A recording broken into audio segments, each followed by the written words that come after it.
Very good afternoon बच्चों। बच्चों मैं आपका तहे दिल से फिर हार्दिक अभिनंदन करता हूं in the magical world of magical lectures of MJ star sir.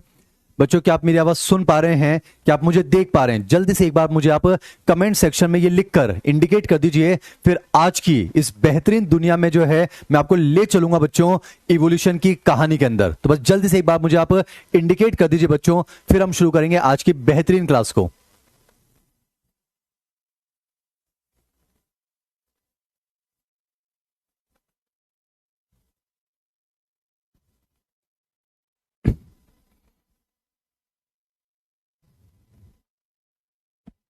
बच्चों आपके अगले महीने टेस्ट का क्या सिलेबस रहेगा बच्चों, वो अभी तक मैंने फाइनलाइज नहीं किया है।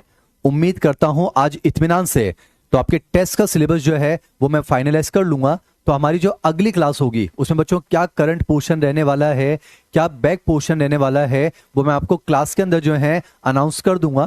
बच्चों जब तक एमजे सर आपके साथ हैं, करियरविल परिवार आपके साथ है, बिल्कुल घबराने की जरूरत नहीं है बच्चों। बस फोकस रखिए अपना मां पर, फोकस रखिए मिशन एम्स पर, मकसद याद होना चाहिए। तो बहुत से बच्चों के जो हैं टेस्ट के सिलेबस को लेकर मेरे पास मैसेजेस आ रहे थे, इसलिए मैं आपको बता रहा हूं बच्चों बायो के अंदर मेरी तरफ से टेस्ट का क्या सिलेबस रहेगा वो अभी तक बच्चों फाइनलाइज नहीं हुआ है। तो आज मैं उसको इत्मीनान से फाइनलाइज कर लूंगा। तो हमारी अगली जो बेटा क्लास होगी उसके अंदर क्या करंट पोर्शन आने वाला होगा, क्या बैक पोर्शन आने वाला होगा, वो मैं आपको अगली क्लास में जो है अनाउंस कर दूंगा। तो ये तो मैंने आपको बता दिया बच्चों। अब एक चीज समझिए बेटा, हमने एक चैप्टर कंप्लीट किया था बॉडी फ्लूइड्स एंड सर्कुलेशन। बेटा उसके अंदर कुछ आंसर्स करेक्शंस भी हैं। तो बेटा समझिए जितने भी करेक्शंस होंगे वो मैं आपको जो है अगली क्लास में एक साथ वो जो है वो मैं आपको करवा दूंगा। अगर नहीं भी करवाऊंगा बच्चों तो मॉड्यूल में जितने भी करेक्शंस हैं बेटा आपको पता है हर बेहतरीन काम के लिए थोड़ा सा समय देना होता है। तो बेटा जितने भी करेक्शंस हैं उनको मैं एक साथ जो है उसका एक पीडीएफ बना लूंगा और वो आपके पोर्टल पर शेयर आपसे कर दिया जाएगा। तो आपको परेशान होने की कोई जरूरत नहीं है बच्चों। तो टेस्ट का सिलेबस अगली क्लास में मैं आपको अनाउंस कर दूंगा। अब सिलेबस को लेकर कोई चर्चा नहीं होगी और जितने भी करेक्शंस है ना बच्चों, वो करेक्शंस का जो पीडीएफ है, जो इरेटा है, वो भी जो है हम आपके लिए पेश कर देंगे। वो भी आपके पोर्टल पर जो है अपलोड कर दिया जाएगा। अब बच्चों आज की क्लास के बारे में आप सुनिए। आज की क्लास में बारे में जो सुनिए बच्चों, कमेंट सेक्शन से अब अपने आप को दूर कर लीजिए बच्चों, तन और मन से एमजे सर के साथ जुड़ जाइए बच्चों। मकसद मां होना चाहिए, मिशन एम्स होना चाहिए। अब समझिए बच्चों 12th क्लास की आपकी जूलॉजी का एक बेहतरीन चैप्टर है जो आज हम शुरू करेंगे बच्चों। उस चैप्टर का नाम है दैट इज इवोल्यूशन।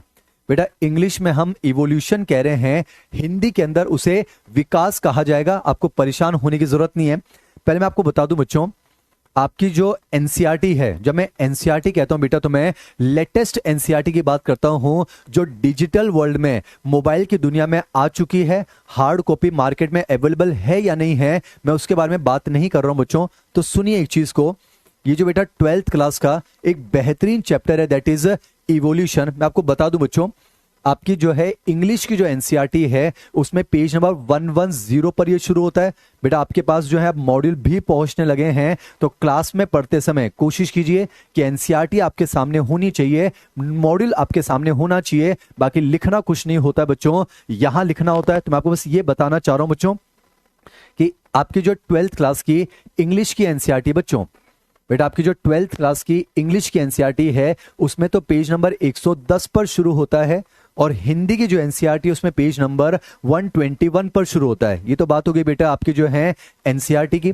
अगर मैं मॉड्यूल की बात करूं बच्चों तो आपका जो बायो का मॉड्यूल है बेटा, आपका बायो का जो मॉड्यूल नंबर आपका 7 है बच्चों। उसमें अगर देखा जाए तो इंग्लिश में तो बेटा पेज नंबर 85 पर ये शुरू होता है बेटा, पेज नंबर 85 पर। और हिंदी के मॉडल में अगर देखा जाए तो पेज नंबर 103 पर शुरू होता है। बेटा मुझे ये सब बातें नहीं बतानी होती हैं, बीइंग ए वंडरफुल स्टूडेंट ये तो आपकी जिम्मेदारी बच्चों कि कौन सा चैप्टर कहां शुरू होता है उसको आप खोलकर अपने सामने रख लेंगे। पर मैं एक एक चीज पर आपका साथ देना चाहता हूं। तो बेटा सुन लीजिए, आपके इंग्लिश के मॉडल में page number 85, NCERT page number 110, Hindi के मॉडल में पेज नंबर 103 और आपकी एनसीईआरटी में पेज नंबर 121 पर यह चैप्टर शुरू होता है बच्चों जिसका नाम है इवोल्यूशन या फिर उसको विकास कहा जाएगा। बेटा उसको इवोल्यूशन या फिर उसको विकास कहा जाएगा। अब ध्यान से सुनिएगा बेटा ये जो चैप्टर है ना इवोल्यूशन, इसमें एनसीईआरटी की जो सीक्वेंस है बच्चों वो उतनी प्रॉपर नहीं है जितनी होनी चाहिए। बेटा कुछ चीजें मैं आपको पहले बता रहा हूं, तो कोशिश करेंगे इवोल्यूशन के दौरान एनसीईआरटी आपके सामने होनी चाहिए बच्चों, पर इसके अंदर हम जो है आपके मॉड्यूल के सीक्वेंस को फॉलो करेंगे। तो आपको इस चैप्टर में क्या करना है, क्लास के दौरान बच्चों हम मॉड्यूल के सीक्वेंस फॉलो करेंगे, और जितना एक क्लास में हो जाएगा फिर बाद में आप जो है एनसीईआरटी में उतने से पोर्शन को ढूंढकर आपको वहां से उसको रिवाइज करना है बच्चों। ना तो उससे पहले वाला पढ़ना है ना उसके बाद वाला पढ़ना है, क्योंकि एनसीईआरटी में बेटा इस चैप्टर की प्रॉपर सीक्वेंस नहीं है। और विश्वास मानिए यही एक मेन रीजन भी है कि बच्चों को इवोल्यूशन से डर लगता है। पर मैं आपको ईमानदारी से बता दूं बच्चों, आपके एमजे स्टार सर का जो one of the favourite topics है वो है बेटा इवोल्यूशन। तो विश्वास मानिए अगर आप मेरे साथ जुड़ गए ना बच्चों, अगर आप तन और मन से मेरे साथ जुड़ गए तो आपको जो है इवोल्यूशन से प्यार हो जाएगा, एमजे सर से प्यार हो जाएगा। तो थोड़ा मन को शांत करते हैं, फिर हम शुरू करेंगे आज एक नया चैप्टर 12th क्लास का, जिसका नाम है बच्चों इवोल्यूशन, या फिर इसको विकास कहा जाता है। तो मन को शांत कर लीजिए और नॉन स्टॉप जो है अब 4:50 तक मेरे साथ जुड़ने के लिए तन और मन से अपने आप को तैयार कर लीजिए। और आपके जीवन का बेहतरीन चैप्टर मैं आपके सामने पेश करूंगा बच्चों, जिसका नाम है इवोल्यूशन। पानी वानी पीना हो तो पी लीजिए बच्चों। फिर 4:50 तक मैं आपको सांस लेने की फुर्सत नहीं दूंगा, आपको ध्यान से सुनना होगा, आपको समझना होगा। फिर हम शुरू करेंगे बच्चों इवोल्यूशन।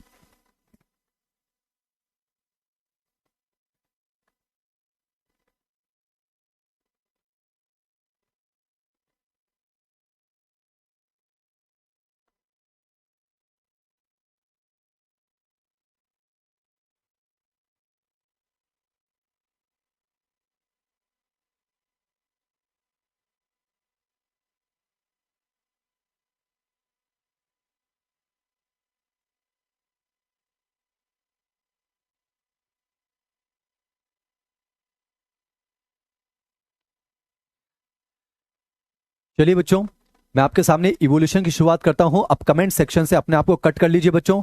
आपके पास एनसीईआरटी खुली होनी चाहिए। आपके पास अगर मॉड्यूल अवेलेबल हो चुका है तो मॉड्यूल आपके पास खुला होना चाहिए। मुझे जल्दी से बच्चों आप बता दीजिए, आपको लिखने की जरूरत नहीं है, अपने मन में बता दीजिए कि आप इवोल्यूशन को पढ़ने के लिए आप तैयार हो चुके हैं। पूरी मेहनत करेंगे बेटा, और एक एक शब्द का जो है धागा खोल कर रख देंगे, मेहनत से आपको पढ़ाएंगे। आइए शुरुआत करता हूं बच्चों इवोल्यूशन से। अब ध्यान से सुनिएगा बेटा, एनसीईआरटी में चैप्टर का हेडिंग तो लिखा हुआ है इवोल्यूशन। बहुत मेहनत करेंगे बच्चों, पूरी ऑफलाइन की दुनिया जो है एज इट इज आपको ऑनलाइन में तोहफे में देने की कोशिश करेंगे। तो मेरे साथ जुड़ जाइएगा। अब कमेंट सेक्शन से दूर हो जाइए बच्चों, ध्यान से सुनिए। बेटा चैप्टर का नाम तो क्या है, इवोल्यूशन है। बेटा चैप्टर का नाम क्या है, इवोल्यूशन है, जिसको हम विकास कह रहे हैं। पर एनसीईआरटी ने जहां ये चैप्टर शुरू किया ना बच्चों, उसका जो पहला पैराग्राफ है उसके शुरुआत के 2 अल्फाज जो हैं बच्चों वो इवोल्यूशन नहीं है, वो क्या है, इवोल्यूशनरी बायोलॉजी है। बेटा अगर आपके पास एनसीईआरटी खुली हुई है तो आप देख सकते हैं कि जहां ये चैप्टर शुरू हो रहा है ना बच्चों, वहां पर जो है पहले पैराग्राफ में एनसीईआरटी ने शुरुआत के 2 अल्फाज जो हैं वो क्या लिखे हैं मेरे बच्चों, इवोल्यूशनरी बायोलॉजी है, यानी कि विकासीय जीव विज्ञान लिखा हुआ है। एक एक वर्ड बता दूंगा बच्चों, पूरी मेहनत करेंगे, मेरे साथ जुड़ जाइए। आप देखिए बच्चों, चाहे आपके पास इंग्लिश की एनसीईआरटी हो वहां पर इवोल्यूशनरी बायोलॉजी लिखा हुआ है, चाहे आपके पास हिंदी की एनसीईआरटी वहां पर विकासीय जीव विज्ञान लिखा हुआ है। तो भाषा को लेकर किसी बच्चे को परेशान नहीं होने देंगे, पर मैक्सिमम टाइम बच्चों फिर हम इंग्लिश की टर्मिनोलॉजी यूज करना चाहेंगे। अब मेरे साथ जुड़ जाइए बच्चों, चैप्टर शुरू करता हूं इवोल्यूशन। बेटा एनसीईआरटी ने शुरुआत का जो शब्द लिखा है वो इवोल्यूशन नहीं लिखा है, इवोल्यूशनरी बायोलॉजी लिखा है। तो आइए पहले समझते हैं इवोल्यूशनरी बायोलॉजी का क्या मतलब होता है, विकासीय जीव विज्ञान का क्या मतलब होता है। बेटा समझिए, मैं आपको इवोल्यूशनरी बायोलॉजी समझाऊं उससे पहले मैं आपको समझाता हूं बेटा बायोलॉजी क्या होता है। अरे आप सब जानते हैं, लॉजी का मतलब टू स्टडी, बायो का मतलब होता है लाइफ फॉर्म।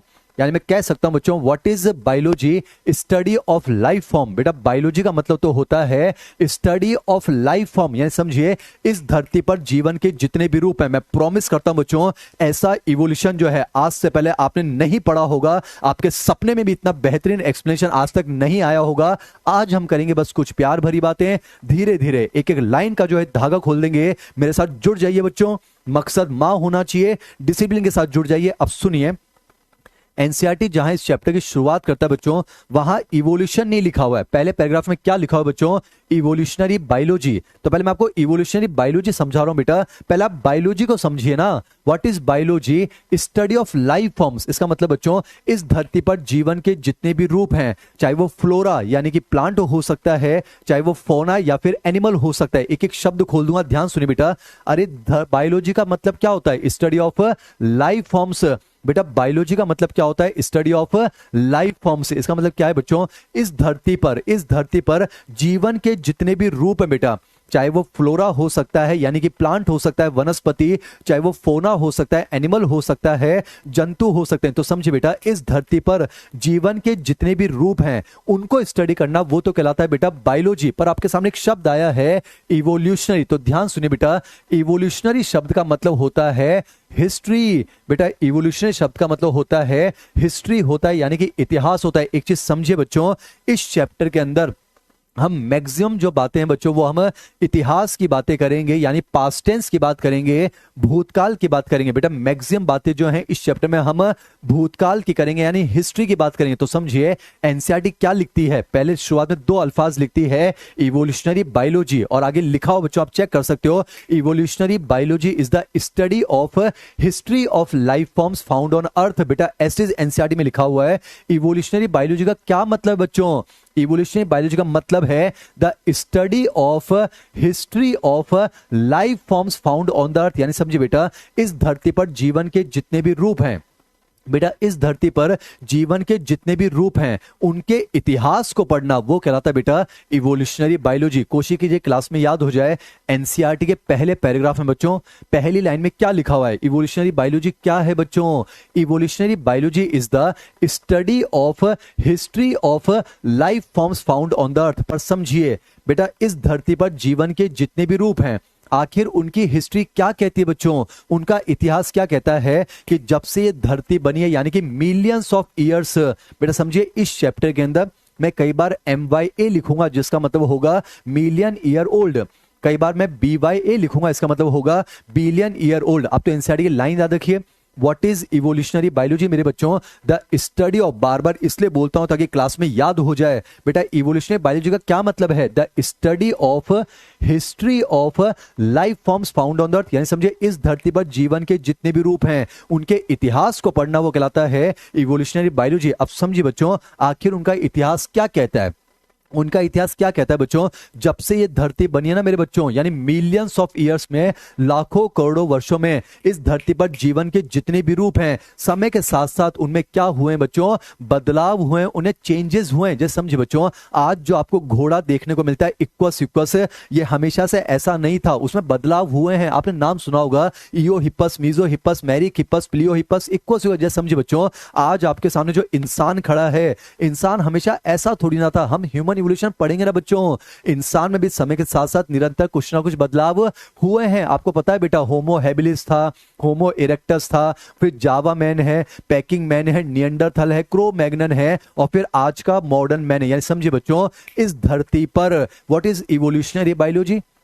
इवोल्यूशनरी बायोलॉजी का मतलब है the study of history of life form, यानी कि इस धरती पर जीवन के जितने भी रूप हैं उनके इतिहास को पढ़ना कहलाता है इवोल्यूशनरी बायोलॉजी। और उनका इतिहास क्या कहता है बच्चों? कि इस धरती पर जीवन के जितने भी रूप हैं, जब से ये धरती बनी है मिलियंस ऑफ ईयर्स में, यानी लाखों करोड़ों वर्षों में, धरती पर जीवन के जितने भी रूप हैं, समय के साथ साथ उनमें कुछ ना कुछ बदलाव हुए हैं, और उन बदलाव का जो इतिहास रहा है, उस इतिहास को पढ़ना क्या कहलाता है? Evolutionary biology. तो उम्मीद करता हूं याद हो गया होगा।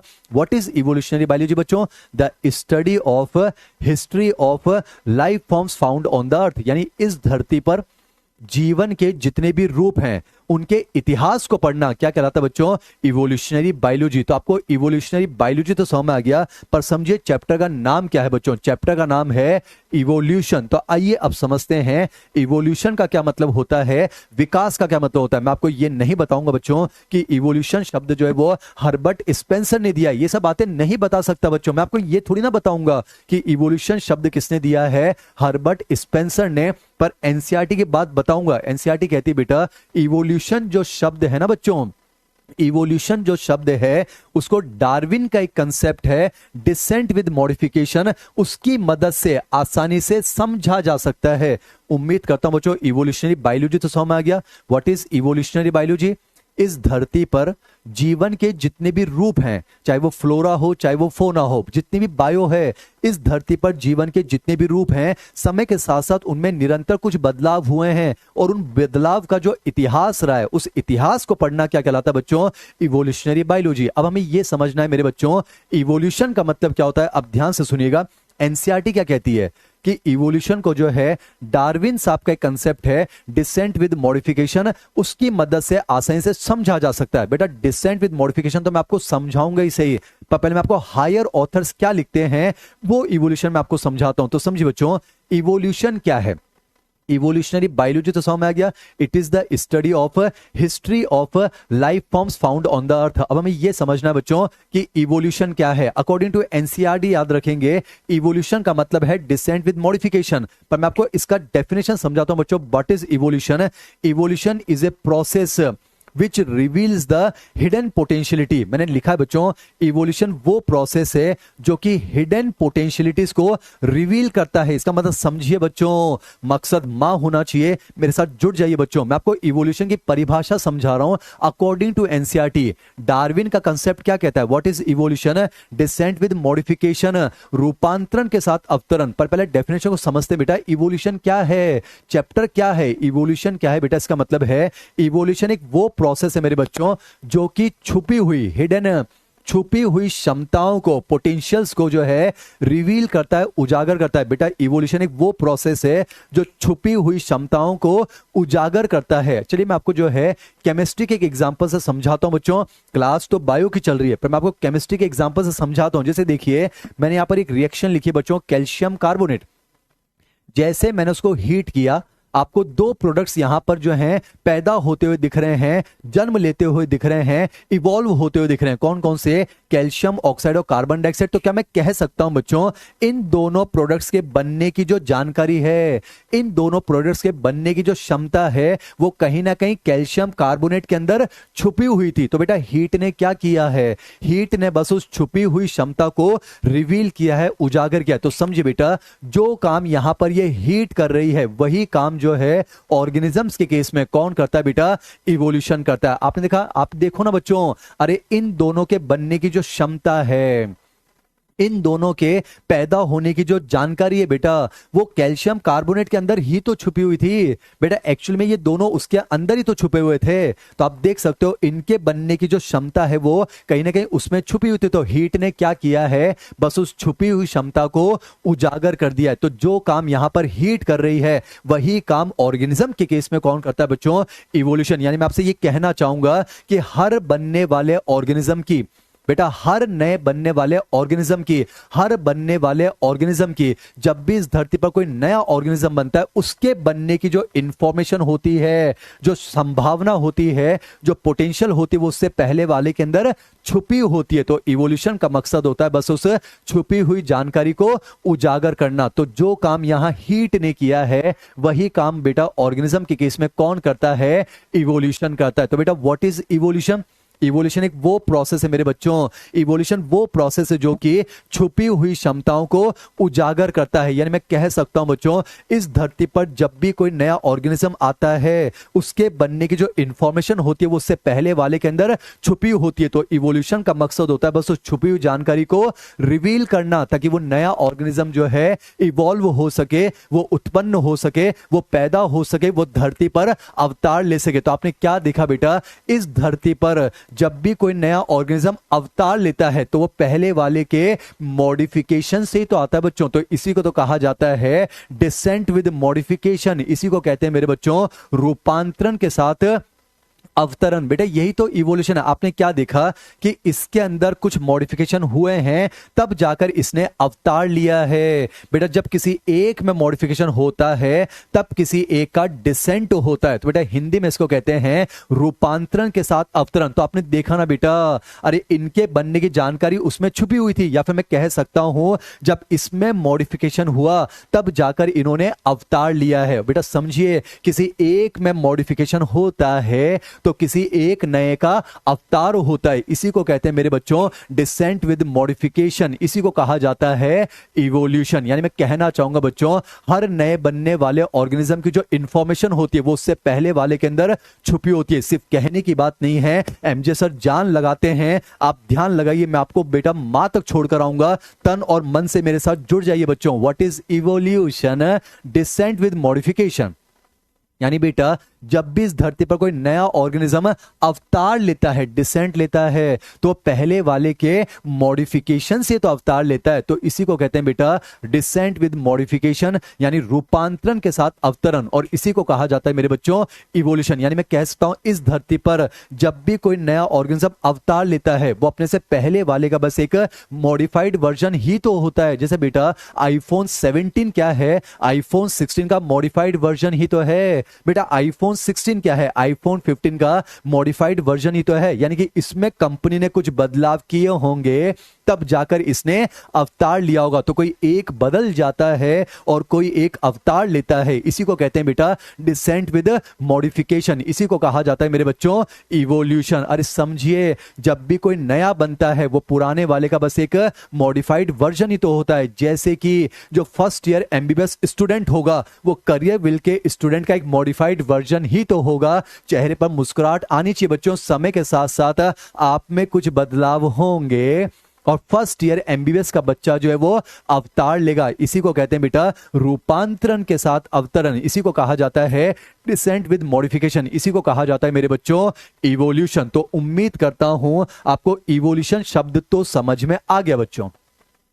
अब आपको जो है बच्चों इवोल्यूशन शब्द तो समझ में आ गया, पर समझिए हमें सिर्फ इवोल्यूशन वर्ड थोड़ी ना पढ़ना है, हमें तो पूरा चैप्टर पढ़ना है बच्चों। समझिए ये 8, 9, 10 लेक्चर जितने भी लेक्चर होंगे बच्चों, हमें जो है हमें तो इवोल्यूशन चैप्टर पढ़ना है बच्चों। तो समझिए आखिर ये चैप्टर क्या है। तो एनसीईआरटी कहती है दिस इज ए स्टोरी। बेटा चाहे वो अंग्रेजी की एनसीईआरटी हो चाहे हिंदी की एनसीईआरटी हो, लिखा हो बेटा इवोल्यूशन इज ए स्टोरी। विकास जो है वो एक कहानी है। बेटा आपके पास अगर एनसीईआरटी खुली हुई है आप चेक कर सकते हो। अंग्रेजी की एनसीईआरटी में आपको स्टोरी शब्द मिलेगा, हिंदी की एनसीईआरटी में आपको कहानी मिलेगा। यानी समझिए बच्चों इवोल्यूशन क्या है मेरे बच्चों, ये है बस एक खूबसूरत कहानी जो आप सुनेंगे एमजे सर की जुबानी। खुशनसीब है वो बच्चे जो एमजे स्टार सर से इवोल्यूशन पढ़ने का मौका प्राप्त कर रहे हैं। सिर्फ कहने की बात नहीं है बच्चों, ये घमंड नहीं है, हमारा गुरूर है। मैंने आपको समझा दिया व्हाट इज इवोल्यूशन बच्चों।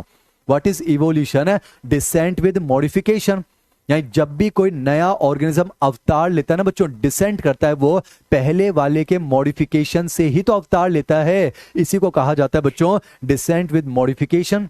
इसी को कहा जाता है इवोल्यूशन। तो बेटा इवोल्यूशन की परिभाषा तो समझ में आ गई आपको।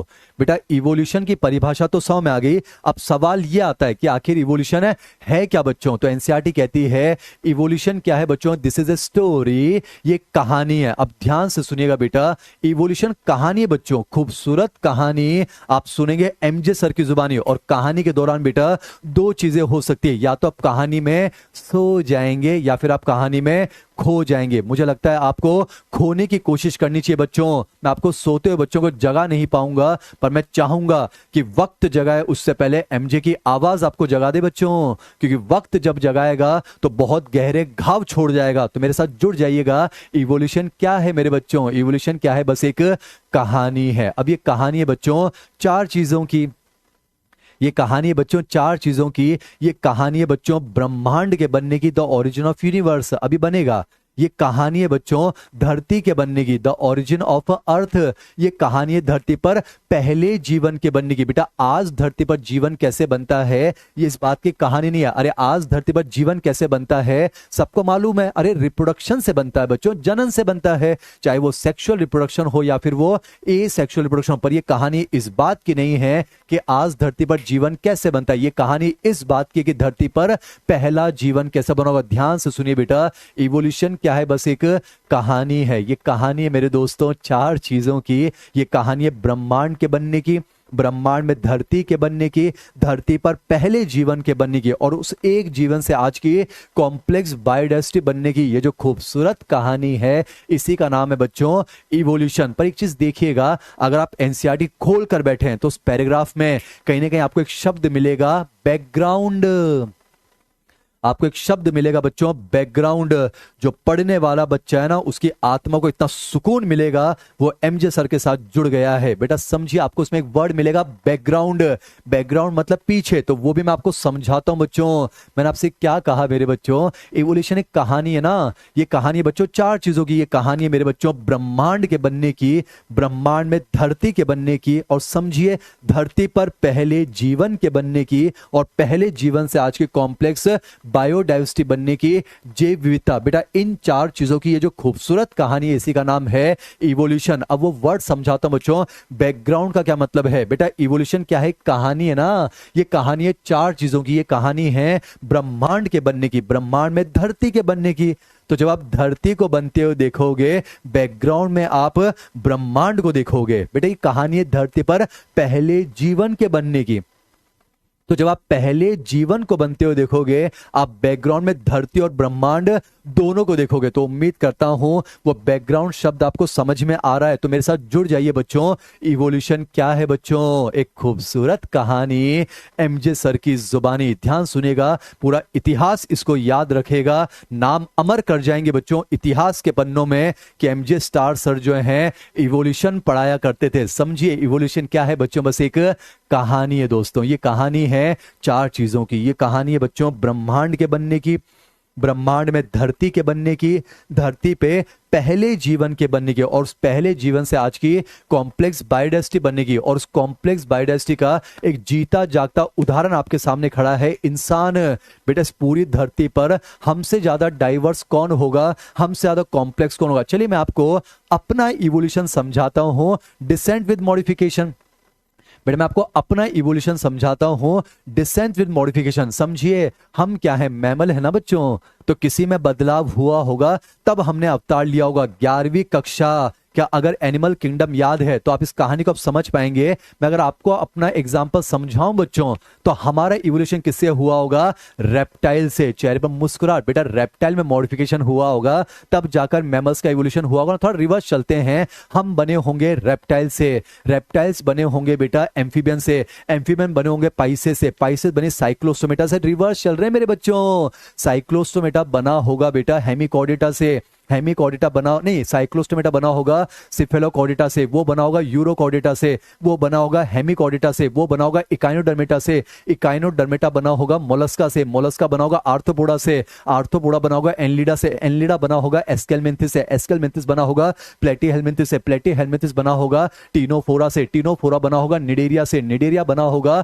पोरीफेरा से, पोरीफेरा बना होगा प्रोटोजोआ से, प्रोटोजोआ बने थे बैक्टीरिया से, और बैक्टीरिया बने थे नॉन लिविंग सब्सटेंसेस से, और नॉन लिविंग सब्सटेंसेस धरती पर थे, और धरती बनी ब्रह्मांड में, और ब्रह्मांड बना आज से 13.8 बिलियन वर्ष पहले एक डेंस एंटिटी के एक्सप्लोजन से। और वो डेंस एंटिटी कहां से बनी वो हमें मालूम नहीं है। तो कहानी को वहीं से शुरू करूंगा जहां से हमें मालूम है। तो हमें क्या मालूम है? हमें यह मालूम है बच्चों की आज से 13.8 बिलियन वर्ष पहले एक डेंस एंटिटी हुआ करती थी, एक सघन पुंज हुआ करता था, और इस सघन पुंज के अंदर एक बहुत बड़ा धमाका हुआ था। बेटा वो जो एक सिंगल ह्यूज एक्सप्लोजन हुआ था उसे कहा जाता है अ बिग बैंग। एक एक वर्ड समझा रहा हूं बच्चों। ए का मतलब एक है, बिग का मतलब महा है, बैंग का मतलब विस्फोट है, एक्सप्लोजन है। यानी समझिए हमें यह मालूम है बच्चों, आपकी आत्मा को सुकून मिलेगा, हमें यह मालूम है बच्चों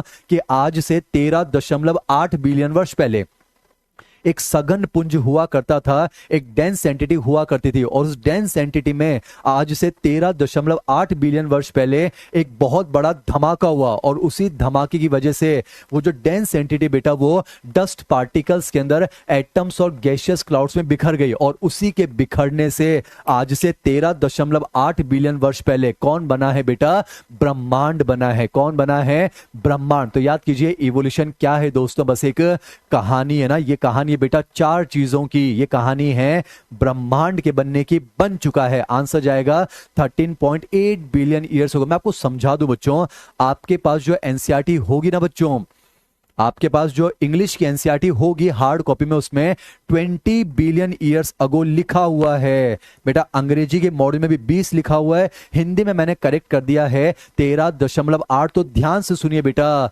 एनसीईआरटी के अंदर आपको डाउट पूछने की जरूरत ही नहीं है बच्चों। एमजे सर है ना आपके साथ, एक एक चीज का धागा खोल देंगे। आपकी एनसीईआरटी में लिखा हुआ है बच्चों कि आज से 20 बिलियन वर्ष पहले, बेटा हिंदी की एनसीईआरटी में लिखा हुआ है 20,000 करोड़, और वहां तो और कॉमेडी है, हिंदी की एनसीईआरटी में वहां लिखा हुआ है 200 बिलियन वर्ष पहले। तो सरासर गलत है। तो आज बता रहा हूं बच्चों, जो लेटेस्ट एनसीईआरटी है इंग्लिश वाली, उसमें करेक्शन हो चुका है।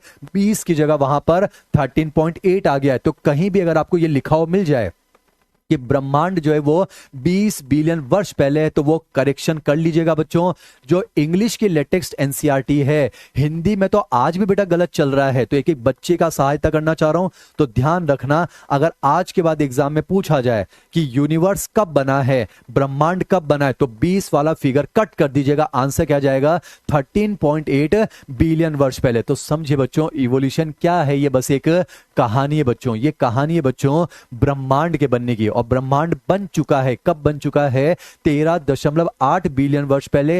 एक डेंस एंटिटी हुआ करती थी, एक सघन पुंज हुआ करता था, इसमें एक बहुत बड़ा धमाका हुआ, और धमाके की वजह से dense entity dust particles, atoms और गैसियस क्लाउड्स में बिखर गई होगी, और उसी के बिखरने से क्या बना है बच्चों, यूनिवर्स बना है। तो यूनिवर्स तो बन चुका है, अब हमें यूनिवर्स में अर्थ बनानी है। पर समझे बेटा, ये यूनिवर्स बना कैसे है उसको समझाने के लिए जो थ्योरी है बेटा, यूनिवर्स कैसे बना है उसको समझाने के लिए जो थ्योरी है, उसका नाम है बेटा बिग बैंग थ्योरी। क्या है मेरे बच्चों, बिग बैंग थ्योरी, महाविस्फोट का सिद्धांत है। तो अगर आप मॉड्यूल चेक कर रहे हैं, इस चैप्टर के पहले पेज पर आपको वर्ड मिलेगा बिग बैंग थ्योरी। तो आइए बच्चों, वहीं से कहानी की शुरुआत करते हैं, मेरे साथ जुड़ जाइएगा। सुनिए बच्चों, मैं आपके सामने पेश करता हूं बिग बैंग थ्योरी। तो सुनिएगा, एक जनाब थे, उनका नाम था जॉर्ज लेमेत्रे। बेटा एक जनाब थे, उनका नाम था जॉर्ज लेमेत्रे। कहानी है, खोने की कोशिश कीजिएगा, सोने की नहीं। बेटा समझिए, एक जनाब थे जॉर्ज लेमेत्रे, उन्होंने हमें एक थ्योरी दी है जिसका नाम है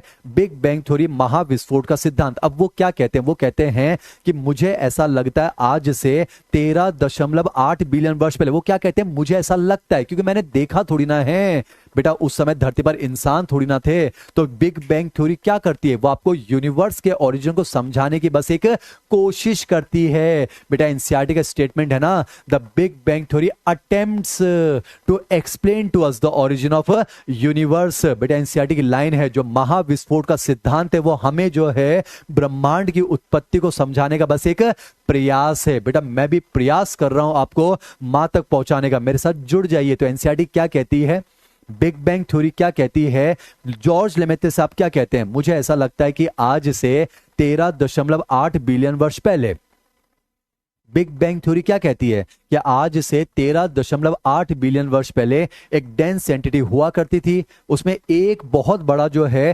थर्मोन्यूक्लियर एक्सप्लोजन हुआ था, ताप नाभिकीय जो है विस्फोट हुआ था। और एनसीईआरटी कहती है that explosion was unimaginable in physical terms. लिखा हो बेटा कि वो जो धमाका हुआ होगा उसको फिजिकल वर्ल्ड में आप उसकी कल्पना तक नहीं कर सकते। अरे मेरे बच्चों, सूतली बम फटता है तो आप कल्पना कर सकते हो कि कितनी आवाज आती है, कितनी एनर्जी निकलती होगी। पर उस जमाने में जब वो डेंस एंटिटी में धमाका हुआ होगा, आप फिजिकल वर्ल्ड में उसकी कल्पना तक नहीं कर सकते हैं। तो ध्यान रखिएगा, आप उसकी कल्पना जो है वो नहीं कर सकते। तो एनसीईआरटी क्या कहती है, बिग बैंग थ्योरी क्या कहती है मेरे बच्चों, तो वो ये कहती है कि आज से 13.8 बिलियन वर्ष पहले, आज से 13.8 बिलियन वर्ष पहले एक डेंस एंटिटी रही होगी, उसमें एक बहुत बड़ा धमाका हुआ होगा, एक बहुत बड़ा धमाका। और उस धमाके की वजह से ये जो एंटिटी है ये डस्ट पार्टिकल्स, एटम्स और गैसियस क्लाउड में बिखर गई होगी, और इसी के बिखरने से क्या बना होगा बेटा, ब्रह्मांड बना होगा। अब समझिए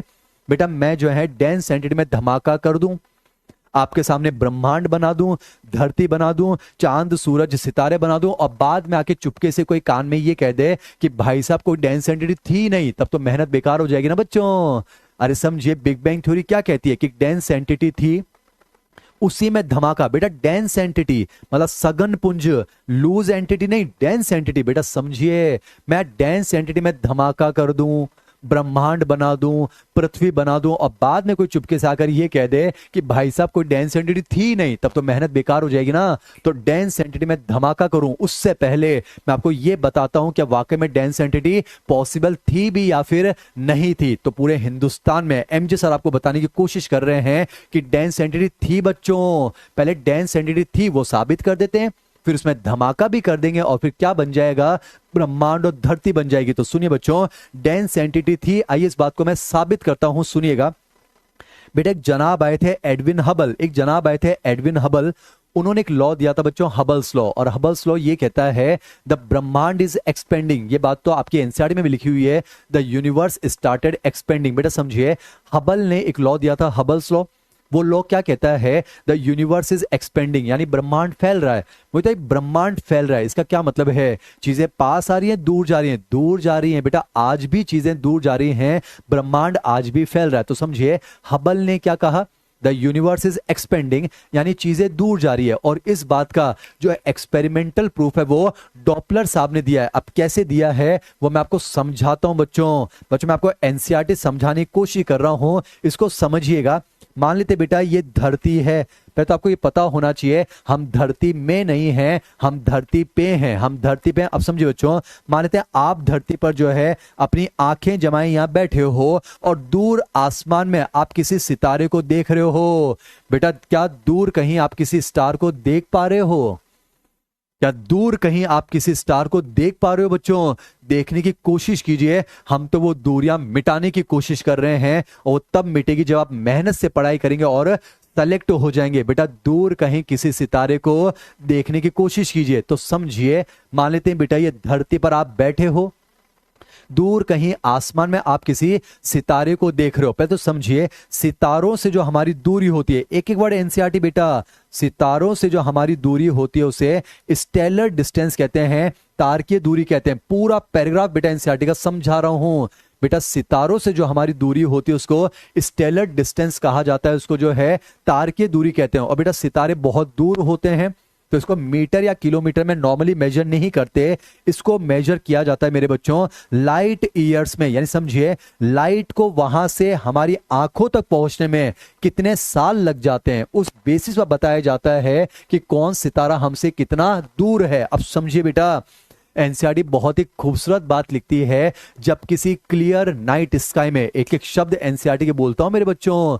एनसीईआरटी क्या लिखती है, जब किसी खाली अंधेरी रात में दूर कहीं आप किसी सितारे को देखते हो ना बच्चों, तो आप उसके भूतकाल में ताक झांक कर रहे हो। एनसीईआरटी का स्टेटमेंट है मेरे बच्चों, एम जैसा समझा रहे। एनसीईआरटी कहती है when we look at the star you are actually peeping into the past. बेटा जब आप किसी सितारे को देखते हो तो आप उसके पास्ट में ताक झांक कर रहे हो। मैं आपको समझाता हूं बेटा, एनसीईआरटी ये भी कहती है जब नियर बाय सराउंडिंग में आप किसी ऑब्जेक्ट को देखते हो ना बच्चों, नियर बाय सराउंडिंग में जब आप किसी ऑब्जेक्ट को देखते हो, इमीडिएट सराउंडिंग में जब आप ऑब्जेक्ट को देखते हो तो आप उसको उसके प्रेजेंट में देखते हो। इमेजिन कर लीजिए आप मेरे जस्ट सामने बैठे हैं बच्चों, मैं आपको मां तक लेकर जाऊंगा। इमेजिन कर लीजिए आप मेरे सामने बैठे हैं, बहुत पास बैठे हैं बच्चों। तो पहले तो समझिए, कोई भी ऑब्जेक्ट हमें दिखता कैसे है, विजिबल वेवलेंथ की लाइट उस ऑब्जेक्ट से टकराती है और वो रिफ्लेक्ट होकर जो है हमारी आंखों में आती है। अब मान लेते बेटा ये ऑब्जेक्ट है, बेटा ये तो इमीडिएट सराउंडिंग में है ना, मुझे बताइए ये ऑब्जेक्ट अभी अपने प्रेजेंट में है बेटा, इसका पास्ट बीत चुका है, इसका फ्यूचर आएगा। मेरे साथ जुड़ जाइए बच्चों, अभी ऑब्जेक्ट मेरे पास है ना बेटा, ये मुझे कब दिखेगा, जब वहां से लाइट रिफ्लेक्ट होकर मेरी आंखों में आएगी। अब समझिए, मान लेते हैं लाइट ने वहां से चलना शुरू कर दिया है, अभी ऑब्जेक्ट मेरे बहुत पास है बेटा, मुझे कब दिखेगा, जब लाइट आंखों में पहुंच जाएगी। पर समझिए ये अपने फ्यूचर में जाता उससे पहले ही, क्योंकि डिस्टेंस बहुत कम है, वो लाइट मेरी आंखों में पहुंच जाएगी और ये पेन मुझे दिख जाएगा। यानी समझिए बच्चों, इमीडिएट सराउंडिंग में जब आप किसी ऑब्जेक्ट को देखते हो बेटा, इमीडिएट सराउंडिंग में जब आप किसी ऑब्जेक्ट को देखते हो ना बच्चों, तो डिस्टेंस कम होने की वजह से आप उसको जो है उसके प्रेजेंट में देखते हो। पर एनसीईआरटी शानदार बात लिखती है, जब दूर कहीं आसमान में आप किसी सितारे को देखते हो तो आप उसके पास्ट को देखते हो। रीजन बेटा, क्योंकि वो हमसे बहुत दूर है। चलिए मैं आपको मैथमेटिकली भी प्रूव करके बताता हूं, पूरी मेहनत करेंगे बच्चों, एक एक लाइन का धागा खोल देंगे। ध्यान समझिए बेटा सितारे हमसे बहुत दूर हैं। मान लेते हैं बेटा डिस्टेंस जो है वो मीटर में लिखता हूं, 10⁻20 मीटर बहुत ज्यादा है। अब समझिए बेटा, मान लेते हैं ये सितारा अपने प्रेजेंट में है, इधर इसका पास्ट रहा होगा, इधर इसका फ्यूचर। सारी मेहनत जो है एनसीईआरटी की लाइन को समझाने के लिए है, दूरियां मिटाने की कोशिश कर रहा हूं। बच्चों ध्यान से सुनिएगा, अभी ये सितारा अपने प्रेजेंट में, बेटा वहां से लाइट चल चुकी है, लाइट चल चुकी है, पर हमें कब दिखेगा? जब वो लाइट जो है हमारी आंखों में पहुंचेगी। पर कमाल की बात है बेटा, दूरियां ज्यादा होने की वजह से जब तक वो लाइट पहुंचेगी ना बेटा, इतने साल बीत चुके होंगे कि वो तो अपने फ्यूचर में जा चुका होगा। चलिए मैं आपको समझाता हूं। लाइट चल चुकी है बच्चों, किलोमीटर ट्रिलियंस में है, तो उस लाइट को आने में समय कितना लगेगा? Distance upon speed, basic mathematics है, बायो की क्लास चल रही है तो बेटा समझिए डिस्टेंस कितना है?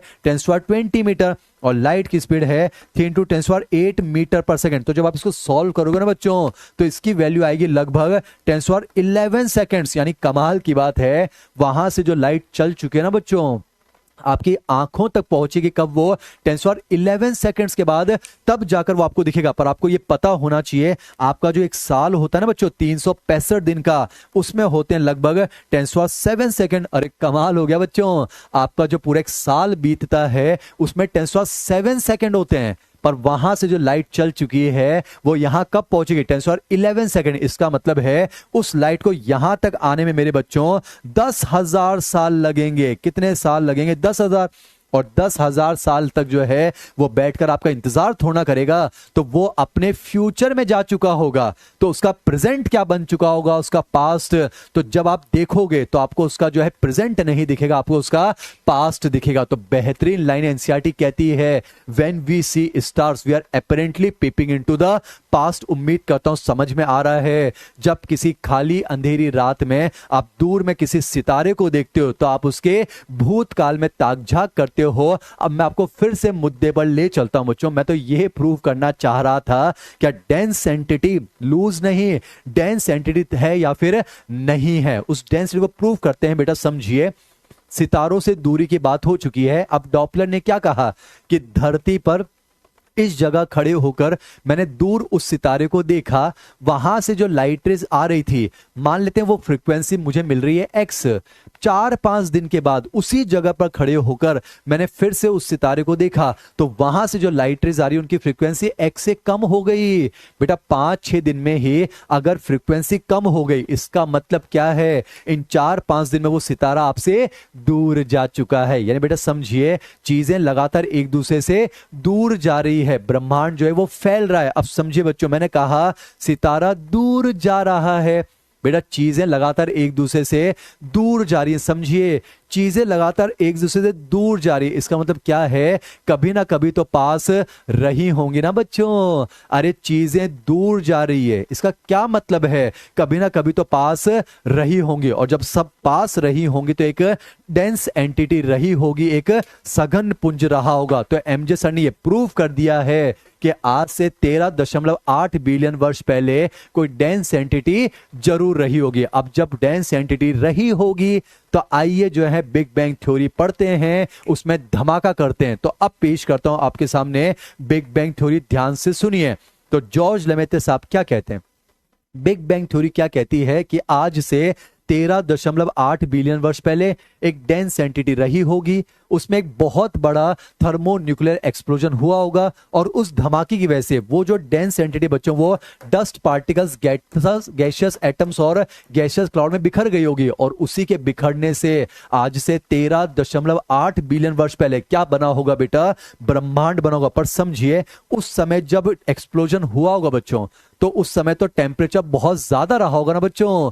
उस समय तो टेम्परेचर बहुत ज्यादा रहा होगा, भारी मात्रा में हीट निकली होगी, और जब हीट निकली होगी तो जितने भी एटम्स हैं, जितने भी डस्ट पार्टिकल्स, उनकी थर्मल वेलोसिटी ज्यादा रही होगी, और जब थर्मल वेलोसिटी ज्यादा रही होगी तो उनकी काइनेटिक एनर्जी ज्यादा रही होगी। तो उन डस्ट पार्टिकल्स ने ऐसे अलग अलग दिशाओं में जो है एक्सपेंड होना शुरू कर दिया होगा, सेंट्रीफ्यूगल। बेटा जब धमाका हुआ है और भारी मात्रा में हीट निकली होगी, आप तो कल्पना भी नहीं कर सकते हैं, एनसीईआरटी में लिखा हुआ है, तो सोचिए कितनी हीट निकली होगी। टेम्परेचर बहुत ही ज्यादा रहा होगा, तो जितने भी डस्ट पार्टिकल्स हैं उनकी थर्मल वेलोसिटी बहुत ही ज्यादा रही होगी, तो उनकी काइनेटिक एनर्जी बहुत ज्यादा रही होगी, तो उन्होंने दूर जाना शुरू कर दिया होगा और आज भी दूर जा रहे हैं। यानी मैं कह सकता हूं द यूनिवर्स स्टार्टेड एक्सपेंडिंग, चीजें दूर जाना शुरू हो गई, आज भी दूर जा रही हैं। और एनसीईआरटी कहती है जैसे जैसे ब्रह्मांड फैलता चला गया टेम्परेचर जो है वो कम होता चला गया। एनसीईआरटी में लिखा हुआ है when the universe expanded the temperature came down, और आज टेम्परेचर इतना कम हो चुका है, 30-40 डिग्री के आसपास हो चुका है, तो आज हम धरती पर जीवन की बात भी कर सकते हैं। उम्मीद करता हूं 100 में आ रहा है। तो ध्यान रखिएगा बिग बैंग थ्योरी क्या कहती है। आज से 13.8 बिलियन वर्ष पहले एक डेंस एंटिटी रही होगी, हम प्रूव कर चुके हैं। उसमें एक बहुत बड़ा धमाका हुआ है और उसकी वजह से वो जो है डस्ट पार्टिकल्स एटम्स और गैसियस क्लाउड में बिखर गई होगी, और उसी के बिखरने से क्या बना होगा, ब्रह्मांड बना होगा। तो ब्रह्मांड तो बन गया बच्चों। अब ये कहानी इस बात की कि ब्रह्मांड में धरती कैसे बनी होगी, आइए वो मैं आपको समझाता हूं। बेटा इस ब्रह्मांड में अब धरती कैसे बनी होगी, अब वो समझने की कोशिश करते हैं। समझिए, देखिए क्या हो रहा है बेटा, यहां पर जो है बहुत सारे डस्ट पार्टिकल्स बिखर चुके हैं। अब समझिए, ये एक पार्टिकल बेटा ये दूर जा रहे हैं, आज भी दूर जा रहे हैं ना, ये पार्टिकल समझिए बेटा, और इन पार्टिकल्स के पास मास है ना। और समझिए कभी भी अगर दो पार्टिकल्स के पास मास है तो उनके बीच में बेटा यूनिवर्सल फोर्स ऑफ अट्रैक्शन है, ग्रेविटेशनल फोर्स को लगने से आप रोक थोड़ी ना सकते हो बेटा। F बराबर G m1m2/r², तो जाहिर सी बात है उनके बीच में ग्रेविटेशनल फोर्स लगेगा, वो एक दूसरे की तरफ अट्रैक्ट होंगे यानी कंडेंस होंगे, फिर वो दो मिलकर तीसरे को बुलाएंगे,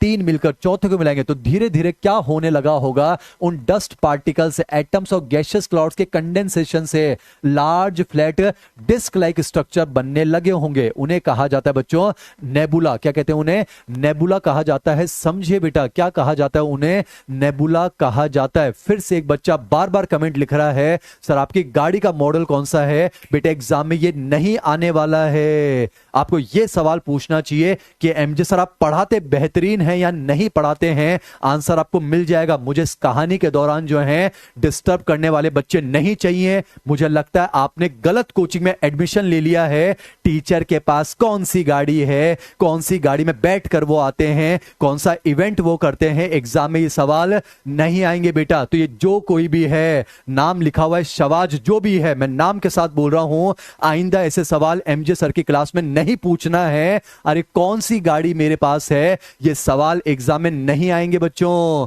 तो इस सोच से बाहर निकलिए, कहानी को डिस्टर्ब मत कीजिए, कहानी में खोने की कोशिश कीजिए, क्योंकि मेरे बच्चों मकसद जो है वो मां है बच्चों, मकसद जो है वो मिशन एम्स है। कहानी में खोने की कोशिश कीजिए। वापस से मैं आपको ले चलता हूं, समझिए बच्चों, याद कीजिए डस्ट पार्टिकल धमाका हो चुका है बच्चों।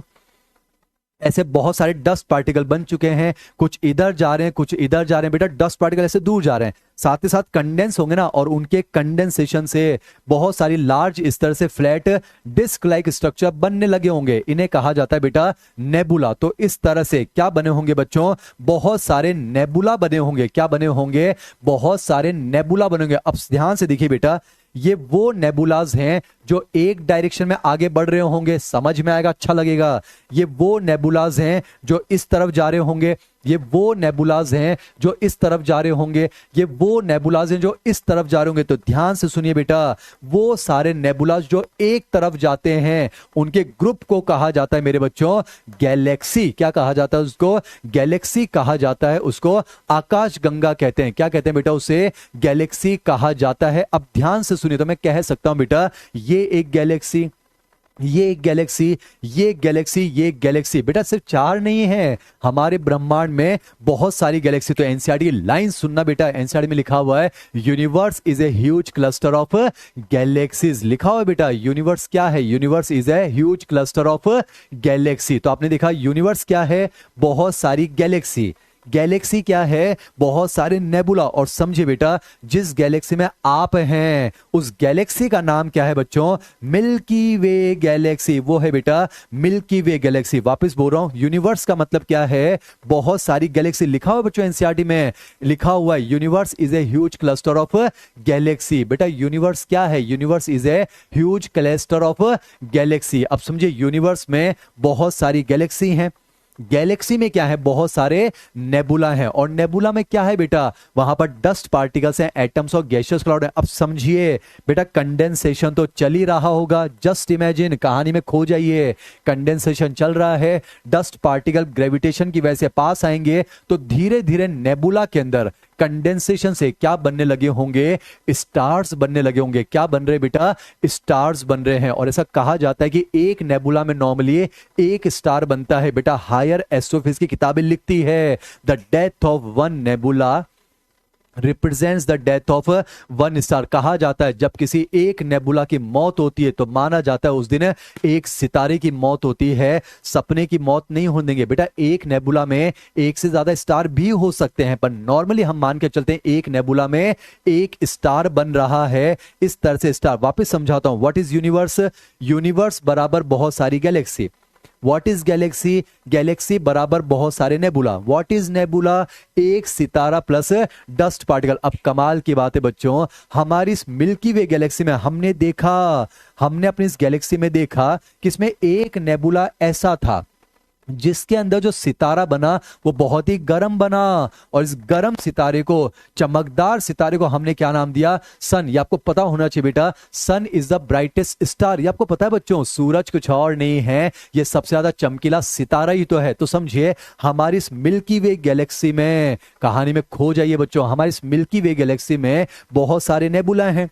नेबुला में नॉर्मली एक स्टार होता है, पर हमारी उस गैलेक्सी में हमने देखा एक नेबुला ऐसा था जिसमें जो सितारा बना बहुत ही गर्म बना। उस गर्म सितारे को हमने नाम दिया सन। तो वो नेबुला जिसका सितारा सूरज है उसे हमने नाम दिया बेटा सोलर नेबुला। क्या नाम दिया, सोलर नेबुला। और इसी सोलर नेबुला के अंदर जो है आपका सोलर सिस्टम बना है, सौर मंडल। उसी के अंदर सारे ग्रह यानी कि प्लैनेट्स बने हैं, इंक्लूडिंग अर्थ। और बेटा समझिए ये कब बना है, आज से 4.5 बिलियन ईयर्स अगो। तो समझे ना मेरे बच्चों, इवोल्यूशन क्या है, बस एक कहानी है बच्चों। ये कहानी है चार चीजों की, ये कहानी है ब्रह्मांड के बनने की, बन चुका है 13.8 billion years ago. Credit goes to big bang theory. ये कहानी बच्चों ब्रह्मांड में धरती के बनने की बन चुकी है 4.5 बिलियन। अरे मैं आपको समझाता हूं बेटा, सूरज बन गया ना, सूरज बन गया तो सूरज के चारों तरफ जो डस्ट पार्टिकल हैं वो भी तो ग्रेविटेशन की वजह से कंडेंस होंगे, और उनके कंडेंसेशन से ऐसे प्लैनेट्स बनने लगे। जैसे आपको पता है सूरज के सबसे नजदीक जो है वो मरकरी बना है, उसके बाद थोड़ा दूर जो है वीनस बना है, उसके थोड़ा दूर जो है बेटा अर्थ बना है। अरे मुझे बचपन में याद करवा दिया गया था, my very efficient memory just store up 9 planets. हाँ, एमजे सर ने जो है बचपन में याद कर लिया था बेटा, मेरे जमाने में 9 प्लैनेट हुआ करते थे। आज तो आपको मालूम है कि प्लूटो जो है वो प्लैनेट में कंसीडर नहीं होता है। मैंने बचपन में याद कर लिया था बच्चों। और ये प्लैनेट्स की जो है सूरज से बढ़ती हुई दूरी की सीक्वेंस है। My very efficient memory just store up 9 planets.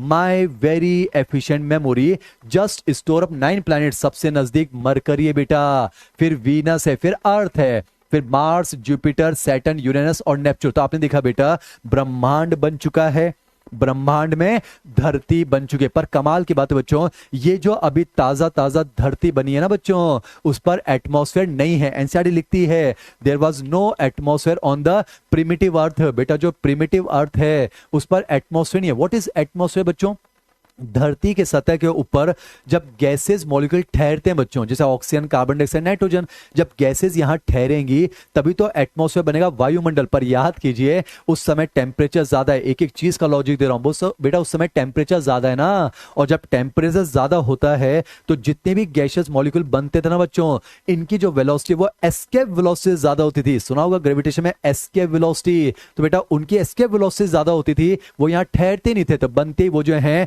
अंतरिक्ष के अंदर गायब हो जाते थे। तो जब गैसेस ठहरती नहीं थी तो एटमॉस्फेयर नहीं था, पर वो एटमॉस्फेयर बाद में बना। तो एनसीईआरटी क्या कहती है बच्चों, एनसीईआरटी कहती है there was no atmosphere on the primitive earth, it was formed later. बेटा प्रिमिटिव अर्थ पर कोई एटमॉस्फेयर नहीं है, वो एटमॉस्फेयर जो है वो बाद में बना, अगली क्लास में बनेगा, और तब फिर आप जीवन को भी तो बनते हुए देखेंगे। अब कमाल की बात देखिए बेटा, ये आपके सामने ब्रह्मांड है, एक एक धागा खोल दूंगा एनसीईआरटी का, प्रॉमिस रहा बच्चों, टाइम पास थोड़ी ना करना है। कौन सी गाड़ी से आते हैं वो थोड़ी ना बच्चों को बतानी है, किस अंदाज में पढ़ाते हैं, हिंदुस्तान स्टार क्यों कहता है वो साबित करना है। मेहनत से पढ़ाएंगे ना बच्चों, मां तक ले जाना है। समझिए, ये तो पूरा ब्रह्मांड है बच्चों। पर अगर आप ब्रह्मांड के सामने अगर आप धरती को कंसीडर करोगे तो धरती क्या है बच्चों, बस एक स्पैक ही तो है। इंग्लिश के एनसीईआरटी में लिखा हुआ है स्पैक, या फिर कह सकता हूं डॉट है, यानी बस बिंदु है। तो बेटा एनसीईआरटी कहती है considering the size of universe the earth is Indeed A SPAC, यानी बेटा ब्रह्मांड के आकार के सामने अगर आप धरती को देखोगे तो धरती बस एक बिंदु के मात्र, यानी बस एक स्पैक के समान है, यानी कि वो जो है बस एक डॉट के समान है। तो उम्मीद करता हूं आपको इस समझ में आ रहा है बच्चों। यूनिवर्स बेटा समझिए इवोल्यूशन क्या है, ये बस एक खूबसूरत कहानी है बच्चों। ये कहानी है ब्रह्मांड के बनने की, बन चुका है 13.8 billion years ago. Credit goes to big bang theory accepted. ये कहानी ब्रह्मांड में धरती के बनने की बन चुकी है 4.5 billion years ago. Credit once again goes to big bang theory accepted. अब ये कहानी है धरती पर पहले जीवन के बनने की। बेटा ये कहानी इस बात की नहीं है कि आज जीवन कैसे बनता है, हम ये जानना चाहते हैं कि धरती में या ब्रह्मांड पे पहला जीवन कैसा होगा। और एनसीईआरटी लिखती है कि पहले जीवन का आना ये ब्रह्मांड के इतिहास में एक अनूठी घटना मानी जाती है। बेटा एज इट इज एनसीईआरटी का स्टेटमेंट है, ये लिखा हुआ है द फॉर्मेशन या origin of life is considered a unique event in the origin of in the history of universe। यानी बेटा पहले जीवन का बनना ये ब्रह्मांड या धरती के इतिहास में एक यूनिक इवेंट माना जाता है। तो अब मैं आपको समझाऊंगा धरती पर पहला जीवन कैसे आया होगा। अब मैं आपको समझाऊंगा धरती पर पहला जीवन जो है वो कैसे आया होगा। धरती पर पहला जीवन जो है वो कैसे आया होगा, अब वो मैं आपको समझाने की कोशिश करूंगा। बेटा इवोल्यूशन क्या है, बस एक कहानी है ना बच्चों। ये कहानी है ब्रह्मांड के बनने की, बन चुका है 13.8 बिलियन ईयर्स अगो। ये कहानी है ब्रह्मांड में धरती के बनने की, बन चुकी है 4.5 बिलियन वर्ष पहले। Credit goes to big bang theory accepted. अब ये कहानी इस बात की कि धरती पर पहला जीवन कैसे बना होगा। धरती पर पहला जीवन कैसे बना होगा, फिर से देखिए ना बच्चों। एक बच्चा लिख रहा है, एक बच्चा लिख रहा है सर क्या आपकी भी कोई सपोला या बंदर आर्मी है। ऐसे वाहियात सवाल हमसे ना पूछें बच्चों। मुझे ऐसा क्यों लगता है ये स्पैमर्स होने चाहिए। मुझे लगता है ये दूसरे कोचिंग संस्थान ने हमारे सामने भेजे हैं ताकि पढ़ाई डिस्टर्ब हो सके। तो ये जो कोई भी बच्चा है, ये जो अर्जुन नाम से जो बच्चा मुझे लिख रहा है, मुझे नहीं पता है कि वास्तविक नाम आपका क्या है। बहुत जल्द आपको ब्लॉक कर दिया जाएगा। वो यही लिख रहा है क्या सर आपकी भी कोई सपोला या बंदर आर्मी है। तो सुन लिए बेटा, मैं फिर कहलाता हूं आप जो है गलत जगह पर आ चुके हो, गलत संस्थान में आपने एडमिशन ले लिया है। यहां हम ऐसी बातें नहीं करते बच्चों। यहां कोई हमारी आर्मी नहीं है, कोई सपोला आर्मी नहीं है, कोई बंदर आर्मी नहीं है। करियर विल के ऑनलाइन प्लेटफॉर्म पर बस 9 टीचर की आर्मी है और एक एक टीचर अपने आप में एक आर्मी है। हमें किसी सपोला आर्मी की या बंदर आर्मी की जरूरत नहीं है। करियर विल से रिक्वेस्ट करूंगा ऐसे स्पैमर्स को तुरंत ब्लॉक किया जाए। अब हम शुरू करेंगे धरती पर पहला जीवन कैसे बना होगा। थोड़ा सा आप इसको ऑब्जर्व कर लीजिए बच्चों।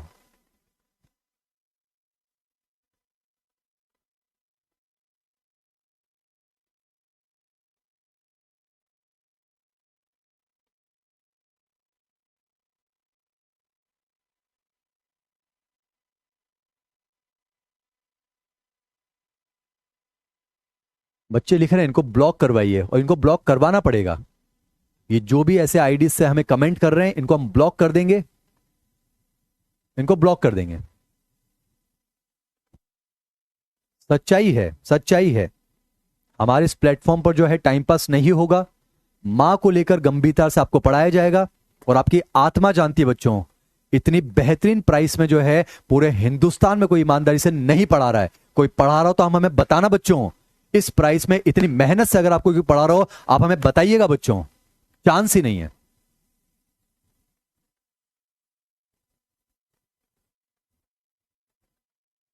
तो इवोल्यूशन क्या है बच्चों, ये बस एक कहानी है। ये कहानी है दोस्तों 4 चीजों की। ब्रह्मांड बन चुका है, ब्रह्मांड में धरती बन चुकी है। अब सवाल है धरती पर पहला जीवन कैसे आया होगा। आइए उसके बारे में बात करते हैं। तो अब मैं डिस्कस करूंगा the theories to explain the origin of life, theories of origin of life. आपके लिए अपने आप को पूरा बदल रहे हैं बच्चों। आपने कहा लिखिए, जितना ऑफलाइन में नहीं लिखा एमजे सर ने, ऑनलाइन में लिख रहे हैं आपके लिए। तो हमारे साथ जुड़ जाइए ना बच्चों, हमारे साथ जुड़ जाइए। अब सुनिएगा बच्चों, इवोल्यूशन क्या है, मुस्कुराहट के साथ पढ़ेंगे। इवोल्यूशन क्या है बच्चों? बस एक कहानी है। ये कहानी है बच्चों ब्रह्मांड के बनने की, बन चुका है 13.8 billion years ago, credit goes to big bang theory accepted. ये कहानी है ब्रह्मांड में धरती के बनने की, बन चुकी है 4.5 billion years ago, credit goes to big bang theory accepted. हालांकि जो धरती अभी बनी है ना बच्चों, उस पर जो है एटमॉस्फेयर नहीं है, वो अगली क्लास में बन जाएगा। अब ये कहानी है धरती पर पहले जीवन के बनने की। बेटा आज जीवन कैसे बनता है सबको मालूम है बच्चों, वो तो रिप्रोडक्शन से बनता है। पर ये कहानी इस बात की बच्चों की धरती पर या ब्रह्मांड में पहला जीवन कैसे बना होगा। तो आइए उसको समझने की कोशिश करते हैं बच्चों। तो पहला जीवन कैसे बना होगा उसको समझाने के लिए हमारे पास जो है बहुत सारी थ्योरीज हैं। अगर आप मॉड्यूल में चेक करेंगे बच्चों, पहले मैं नाम लिख देता हूं बच्चों, मैं नाम लिख देता हूं। पहली जो है बेटा वो है थ्योरी ऑफ स्पेशल क्रिएशन, पूरा एनसीईआरटी विशिष्ट सृष्टि का सृजन। हिंदी भी बोल रहा हूं, आपको परेशान होने की जरूरत नहीं है बच्चों। दूसरी है बेटा कॉस्मिक पेंसपर्मिया थ्योरी, कॉस्मिक पेंसपर्मिया थ्योरी। तीसरी है बेटा थ्योरी ऑफ स्पॉन्टेनियस जनरेशन, यानी स्वतः जनन का सिद्धांत, थ्योरी ऑफ स्पॉन्टेनियस जनरेशन, या फिर इसको बेटा हम ऑटोजेनेसिस भी कहेंगे, ये वर्ड मॉड्यूल में है। या फिर इसको मेरे बच्चों ए बायोजेनेसिस भी कहा जाएगा, ए बायोजेनेसिस। चौथी थ्योरी बेटा थ्योरी ऑफ बायोजेनेसिस। बेटा ये ए बायोजेनेसिस है, अजीवात जीवोत्पत्ति का सिद्धांत। ये बेटा बायोजेनेसिस है, यानी जीवात जीवोत्पत्ति का सिद्धांत। और नंबर 5 जो हम पढ़ेंगे बेटा, नंबर 5 जो हम पढ़ेंगे बच्चों वो है ऑपेरिन हेल्डेन थ्योरी। बेटा इवोल्यूशन जो है वो 4 चीजों की कहानी है ना बच्चों। इवोल्यूशन जो है बेटा वो 4 चीजों की कहानी है। ब्रह्मांड बन चुका है, ब्रह्मांड में धरती बन चुकी है, उसमें अभी एटमॉस्फेयर नहीं बना है, वो अगली क्लास में बन जाएगा बच्चों, तो जीवन भी बन जाएगा। ब्रह्मांड बन चुका है, धरती बन चुकी है। अब सवाल यह आता है कि धरती पर या ब्रह्मांड में पहला जीवन कैसे बना होगा। तो समझिए बेटा, पहला जीवन कैसे बना है या फिर कैसे बनता है उसको समझाने के लिए हमारे पास ये 5 थ्योरी है। अब सोचिए, आप खुद सोचिए बेटा, जब 5 थ्योरी है इसका क्या मतलब है? इसका मतलब ये है कि जो शुरुआत की 4 थ्योरीज होंगी या मैं सक्सेसफुली नहीं बता पाएगी कि धरती पर या ब्रह्मांड में पहला जीवन कैसा है बच्चों। आप सोचिए ना, अगर पहली थ्योरी बता दी थी बच्चों तो दूसरी की जरूरत क्या पड़ती, अगर दूसरी ही बता देती बच्चों तो तीसरी की जरूरत क्या पड़ती। तो एक चीज सामने आनी चाहिए बच्चों कि ये जो पांचों की पांचों थ्योरीज हैं, पहली बात तो आपको ये समझाने की कोशिश करेगी कि धरती पर या ब्रह्मांड में पहला जीवन कैसा है, ये समझने की कोशिश पर समझो बच्चों। शुरुआत की जो 4 थ्योरीज हैं ये हमें सक्सेसफुली नहीं बता पाएगी, तो इनको हम रेस्पेक्ट के साथ सुनेंगे, रेस्पेक्ट के साथ रिजेक्ट करेंगे और फिर अगली क्लास में एक बेहतरीन थ्योरी पेश करूंगा, दैट इज ऑपेरिन हेल्डेन थ्योरी। अब 1 बाय 1 आपके सामने पेश करता हूं, सुनिएगा बच्चों। पहली जो थ्योरी बेटा वो है थ्योरी ऑफ स्पेशल क्रिएशन। क्या है बेटा वो? Theory of special creation. समझिएगा, ये जो थ्योरी ऑफ स्पेशल क्रिएशन है बच्चों, थ्योरी ऑफ स्पेशल क्रिएशन जो है ये रिलीजियस बिलीफ्स पर आधारित है बच्चों, यानी समझिएगा ये धार्मिक विचारधाराओं पर आधारित है बच्चों। यानी ये जो थ्योरी बेटा ये माइथोलॉजिकल बेस्ड थ्योरी है, मॉडल में सब लिखा हुआ है, एनसीईआरटी में भी लिखा हुआ है, मेरे साथ जुड़ जाइए बच्चों। पहले तो एक समझिए, ये पांचों थ्योरीज आपको क्या समझाने की कोशिश करेंगी कि धरती पर या ब्रह्मांड में पहला जीवन कैसा है। फिर दोहरा रहा हूं, इंपॉर्टेंट बच्चों, पहला जीवन इंपॉर्टेंट। पहला आज कैसे आता है हमें मालूम है रिप्रोडक्शन से, पर हम ये जानना चाहते हैं कि धरती पर पहला जीवन जो है वो कैसे आया है, उसको समझने की कोशिश कीजिएगा। तो बेटा पहली जो थ्योरी है ना, थ्योरी ऑफ स्पेशल क्रिएशन, विशिष्ट सृष्टि का सृजन, बेटा ये थ्योरी जो है ये माइथोलॉजिकल बेस्ड थ्योरी है।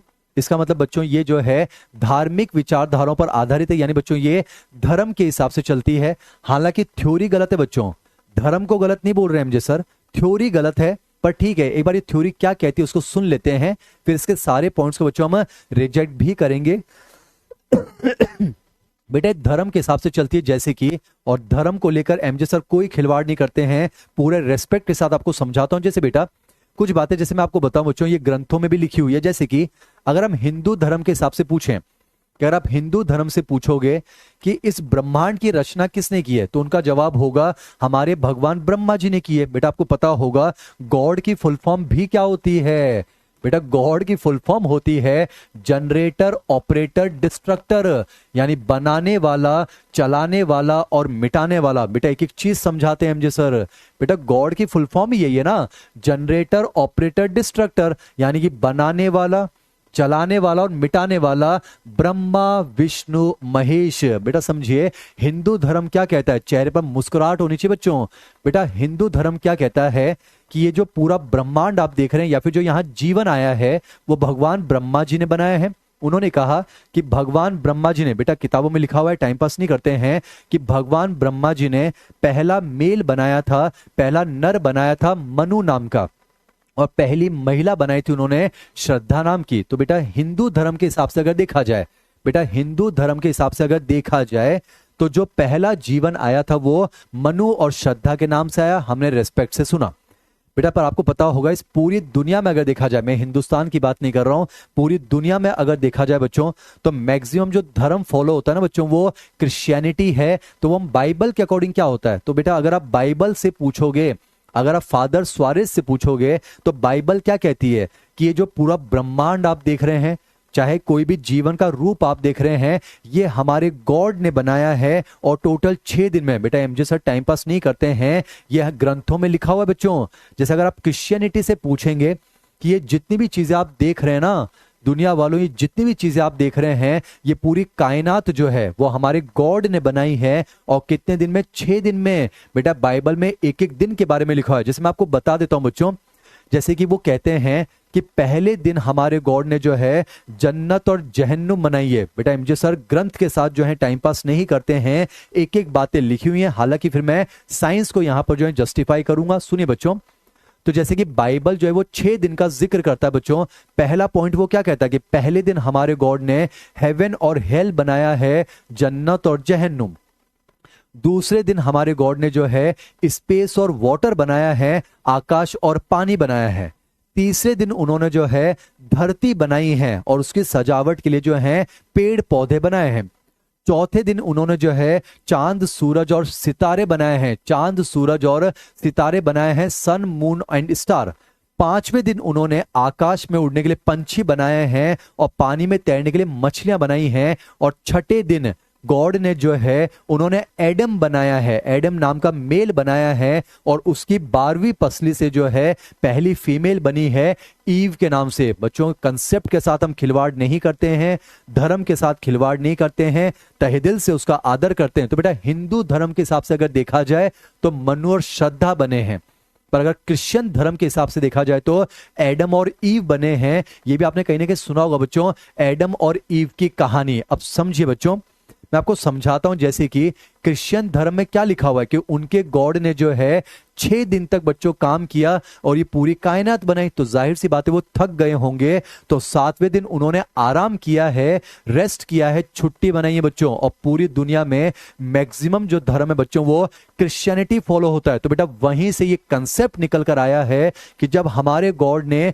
6 दिन काम किया है और 7वें दिन आराम किया है, तो सुनो दुनिया वालों, आप भी 6 दिन जो है मंडे टू सैटरडे काम करोगे और संडे जो है आप आराम करोगे। तो बेटा this is the logic behind celebrating Sunday as the one of the international holiday. बेटा मजाक नहीं करते हैं, समझिए हिंदू धर्म के हिसाब से हम जो है मनु और श्रद्धा की बात करते हैं, क्रिश्चियन धर्म के हिसाब से हम एडम और ईव की बात करते हैं। और गॉड ने 6 दिन अगर काम किया है तो 7वें दिन उन्होंने आराम किया है। तो बेटा यही कंसेप्ट वहीं से चालू हुआ है।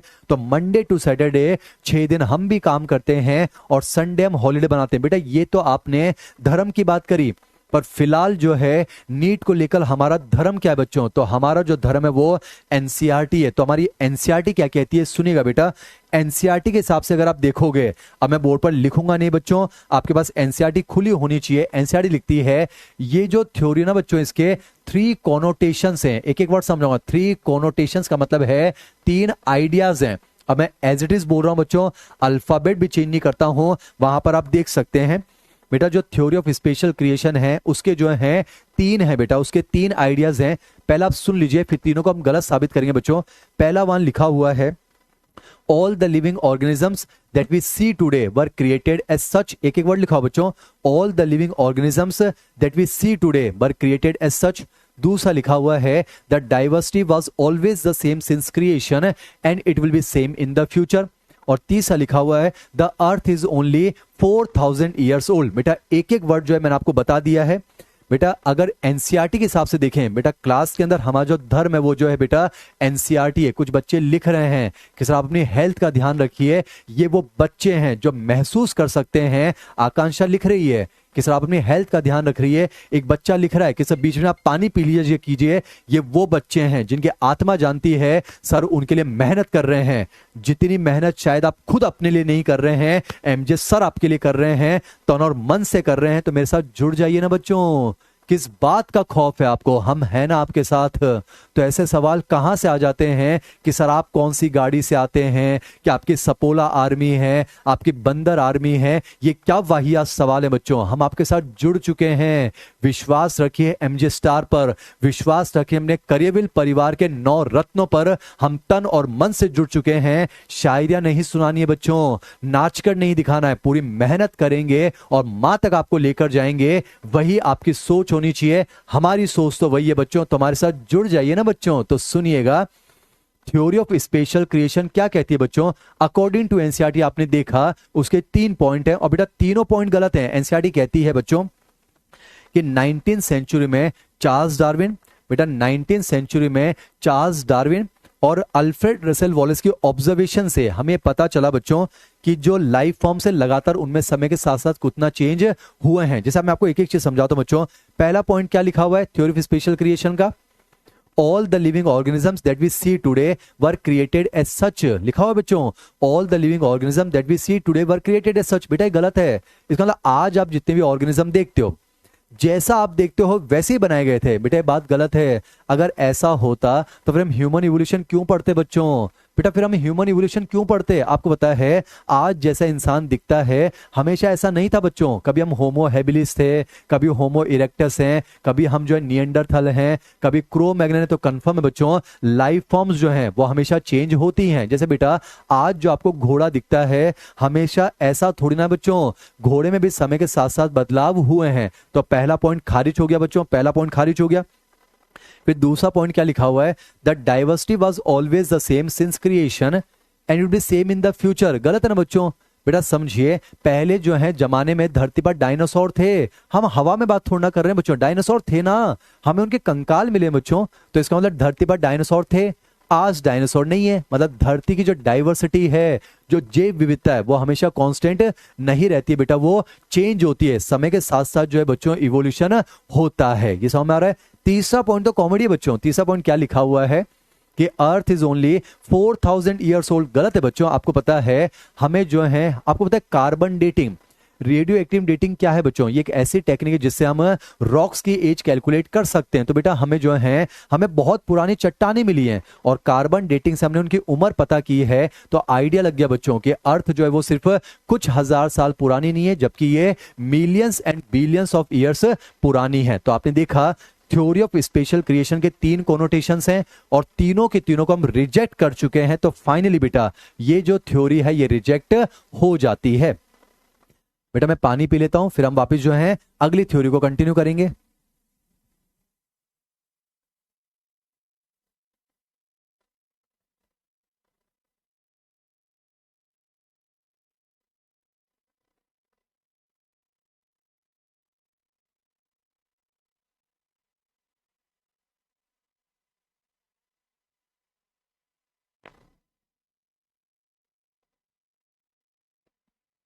चलिए बच्चों, अब मैं आपके सामने दूसरी थ्योरी रख रहा हूं बच्चों। लिखा हुआ है बच्चों, दूसरी थ्योरी लिखा हुआ है।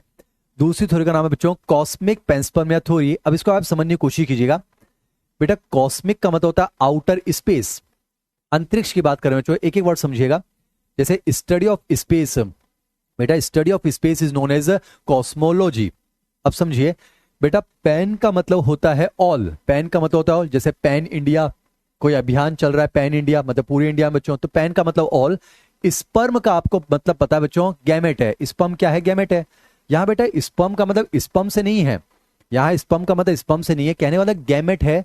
गैमेट से मेरा मतलब है बेटा गैमेट्स क्या होते हैं, लाइफ के जो है सीड्स ही तो होते हैं बच्चों, क्योंकि गैमेट्स फ्यूज होते हैं तभी तो एक नया जीवन बनता है ना बच्चों। अरे गैमेट फ्यूज होते हैं तभी तो एक जीवन बनता है। अब समझिएगा बच्चों, पहली बात तो समझिए कॉस्मिक पेंसपर्मिया थ्योरम है। अब हम किसकी बात कर रहे हैं बच्चों, यहां पर हमने बच्चों धर्म की बात करी, यहां पर हम बात कर रहे हैं बच्चों अर्ली ग्रीक थिंकर्स की। एक एक वर्ड एनसीईआरटी का कंप्लीट करेंगे बच्चों। अर्ली ग्रीक थिंकर से बच्चों, यानी कि जो पुराने ग्रीक जो विचारक लोग हैं उनकी बात कर रहे हैं बच्चों। अब समझिएगा, अगर आप इनसे पूछो कि धरती पर पहला जीवन कैसे आया है या फिर कैसे आया है, तो ये क्या कहते हैं कि मान लेते हैं ये अर्थ है, ऐसे और भी प्लैनेट है, तो ये क्या कहते हैं अंतरिक्ष से आया बेटा, अंतरिक्ष से। ये क्या कहते हैं, अंतरिक्ष में जो है लाइफ के स्पोर्ट्स पाए जाते हैं, लाइफ के स्पोर्ट्स। और वो जो लाइफ के स्पोर्ट्स हैं वो सभी प्लैनेट्स पर ऐसे गिरे होंगे इंक्लूडिंग अर्थ। तो बेटा समझिएगा, यानी इनसे अगर पूछा जाए कि धरती पर जीवन कैसे आया है, तो ये क्या कहेंगे बच्चों कि अंतरिक्ष से जीवन के जो बीज हैं, जो लाइफ के स्पोर्ट्स हैं, वो धरती पर गिरे होंगे और यहां उनके जर्मिनेशन से जो है बच्चों लाइफ उत्पन्न हुई होगी। अब ये तो समझ में आ रहा बच्चों। अब हमने इनको बुला लिया, हमने जो है इन अर्ली ग्रीक थिंकर्स को बुला लिया। ये क्या कह रहे हैं, ये कह रहे हैं कि जो जीवन है वो आसमान से आए। हमने इनसे कहा कि भाई साहब आपको टॉपिक भी मालूम है कि टॉपिक क्या चल रहा है, अरे टॉपिक ये चल रहा है कि पहला जीवन कैसा है। ये क्या कह रहे हैं, आसमान से आया। तो हमने इनसे ये पूछा, ये बताइए आसमान में कैसे आया, तो ये जवाब नहीं दे पाए हैं। तो समझिए बेटा, ये थ्योरी आपको नहीं समझा रही है कि इस ब्रह्मांड में पहला जीवन कैसे आया है, तो ये भी गलत है बच्चों। पर एनसीईआरटी में लिखा हुआ है ना बच्चों, एनसीईआरटी में लिखा हुआ है panspermia is still a favourite idea for some astronomer. बेटा लिखा हुआ है कि आज भी कुछ एस्ट्रोनॉमर ऐसे हैं जो पेंसपर्मिया को सही मानते हैं। बेटा सारे पागल पागल खाने में बंद हो ये जरूरी नहीं होता है, कुछ पागल जो है वो खुलेआम भी तो घूमते हैं, ये वही कुछ पागल हैं। बेटा एनसीईआरटी में लिखा हुआ है panspermia is still a favourite idea for some astronomer. हो सकता है कि आपको एमजे सर पागल लगते होंगे, हाँ जी बच्चों हम तो पागल हैं। गल का मतलब होता है बात, पंजाबी में कहा जाता है और की गल है। बेटा गल का मतलब होता है बात, अपनी जबान से निकली हर गल को, हर बात को जुनून से पाल लेने वाला इंसान वो कहलाता है पागल। तो अगर आपको पागल लगते हैं तो वो ही सही, पर यही पागल आपको मां तक पहुंचाएगा। तो समझिएगा बेटा, भगवान नहीं बनाता है, आसमान से नहीं आता है, तो दोनों थ्योरी गलत है। अब बेटा मैं आपको अगली थ्योरी में ले चलता हूं, वो है स्पॉन्टेनियस जनरेशन। अब बेटा इस थ्योरी में कौन आ चुके हैं, यहां पर जो है ग्रीक फिलोसोफर्स आ चुके हैं। एक एक वर्ड कवर कर रहे हैं बेटा, यहां पर जो है ग्रीक फिलोसोफर्स आ चुके हैं। आइए अभी इनसे पूछते हैं। इनसे हमने पूछा कि धरती पर पहला जीवन कैसे आया है, तो ये क्या कहते हैं कि भगवान नहीं बनाता है, वो तो हमें मालूम है कि नहीं है। ये कहते हैं आसमान से नहीं आता है, वो भी हमें मालूम है। तो हमने इनसे पूछा कि आप बताइए धरती पर जीवन कैसे आता है, तो क्या कहते हैं अपने आप आता है। बेटा ये और भी भयंकर वाले हैं, ये क्या कहते हैं धरती पर जीवन अपने आप आता है, स्पॉन्टेनियसली जनरेट हो जाता है, यानी कि स्वतः जनन। तो इसे कहा जाएगा बेटा स्वतः जनन का सिद्धांत, या फिर इसीलिए इसको कहते हैं ऑटोजेनेसिस, द प्रोसेस ऑफ जनरेशन, अपने आप। अब हमने इनसे पूछा, बेटा मैं आपको एक समझा दूं, इस थ्योरी को जो है बड़े बड़े ग्रीक फिलोसोफर्स ने जो है बच्चों सपोर्ट किया, जैसे कि एनेक्सिमेंडर हैं, जैसे कि प्लेटो साहब हैं, जैसे एम्पीडोकल से, आर्यनियस से एक बहुत बड़ा नाम जो बेटा जुड़ गया था एरिस्टोटल का। आपको पता है उनको फादर ऑफ बायोलॉजी कहा जाता है। बेटा वो तो बायोलॉजी के जनक हैं, इसलिए गलत होने के बावजूद भी ये थ्योरी जो है काफी लंबे समय तक जो है सही मानी गई। अब समझिए बेटा, हमने जो है इनसे पूछा गया आप बताइए धरती पर जीवन कैसे आता है, तो क्या कहते हैं कि धरती पर जीवन जो है वो अपने आप आता है स्पॉन्टेनियसली, और अपने आप भी किससे आता है, नॉन लिविंग चीजों से आता है। तो बेटा समझिए, इसलिए इसको कहते हैं ए बायोजेनेसिस। बायो का मतलब होता है लिविंग, ए का मतलब एब्सेंट यानी non living, so the process of generation from a non living. तो ध्यान रखिएगा, ये थ्योरी क्या कहती है बच्चों कि धरती पर जीवन जो है वो अपने आप आता है स्पॉन्टेनियसली, और वो नॉन लिविंग से आता है। तो हमने इनसे पूछा कि नॉन लिविंग में कैसी, तो ये क्या कहते हैं कि जैसे कि decaying and rotting matter like straw, mud etcetera. एक एक लाइन एनसीईआरटी बोल रहा हूं बेटा। तो हमने इनसे पूछा कि आप बताइए धरती पर जीवन कैसे आता है, तो क्या कहते हैं सड़ते हुए चारे से यानी भूसे से, और जो कीचड़ होता है ऐसी चीजों से अपने आप आता है। तो समझिएगा धर्म वाली जो थ्योरी है वो गलत हो चुकी है बच्चों। आसमान से आने वाली थ्योरी गलत हो चुकी है। पर ये क्या कह रहे हैं, जीवन अपने आप नॉन लिविंग से आता है। वैसे हमें पता है बेटा, नॉन लिविंग से जीवन नहीं आता है, ये थ्योरी गलत है। बेटा नॉन लिविंग से लाइफ कैसे आ सकती है? जैसे समझिए ये मार्कर है, तो इससे एक नया मार्कर अपने आप कैसे पैदा हो जाएगा? बेटा समझिए नॉन लिविंग से लाइफ जो है वो नहीं आती है। पर समझिए एरिस्टोटल अंकल ने कह दिया ना, तो वो तो कह रहे हैं कि हमें गलत साबित करना है तो सबूत लेकर आइए। तो अब मैं जो है चौथी थ्योरी की तरफ ले चलता हूं, that is theory of biogenesis. बेटा अब पहली बार पढ़े लिखे साइंटिस्ट आए हैं, हार्वे एंड हग्सले आए हैं बेटा। अब ये क्या कह रहे हैं, थ्योरी ऑफ बायोजेनेसिस। बेटा ए बायोजेनेसिस का क्या मतलब है, लाइफ नॉन लिविंग से आती है। तो बायोजेनेसिस का क्या मतलब है कि लाइफ हमेशा लिविंग से ही आती है। बेटा बायोजेनेसिस थ्योरी जो है वो बिल्कुल सही है। वो क्या कहते हैं, life always come from pre existing life. और ये थ्योरी बिल्कुल सही है बेटा। आज लाइफ जब भी आती है वो पहले वाली लाइफ से ही तो आती है बच्चों। जैसे हम आए हैं, हम माँ बाप से तो आए ना बच्चों।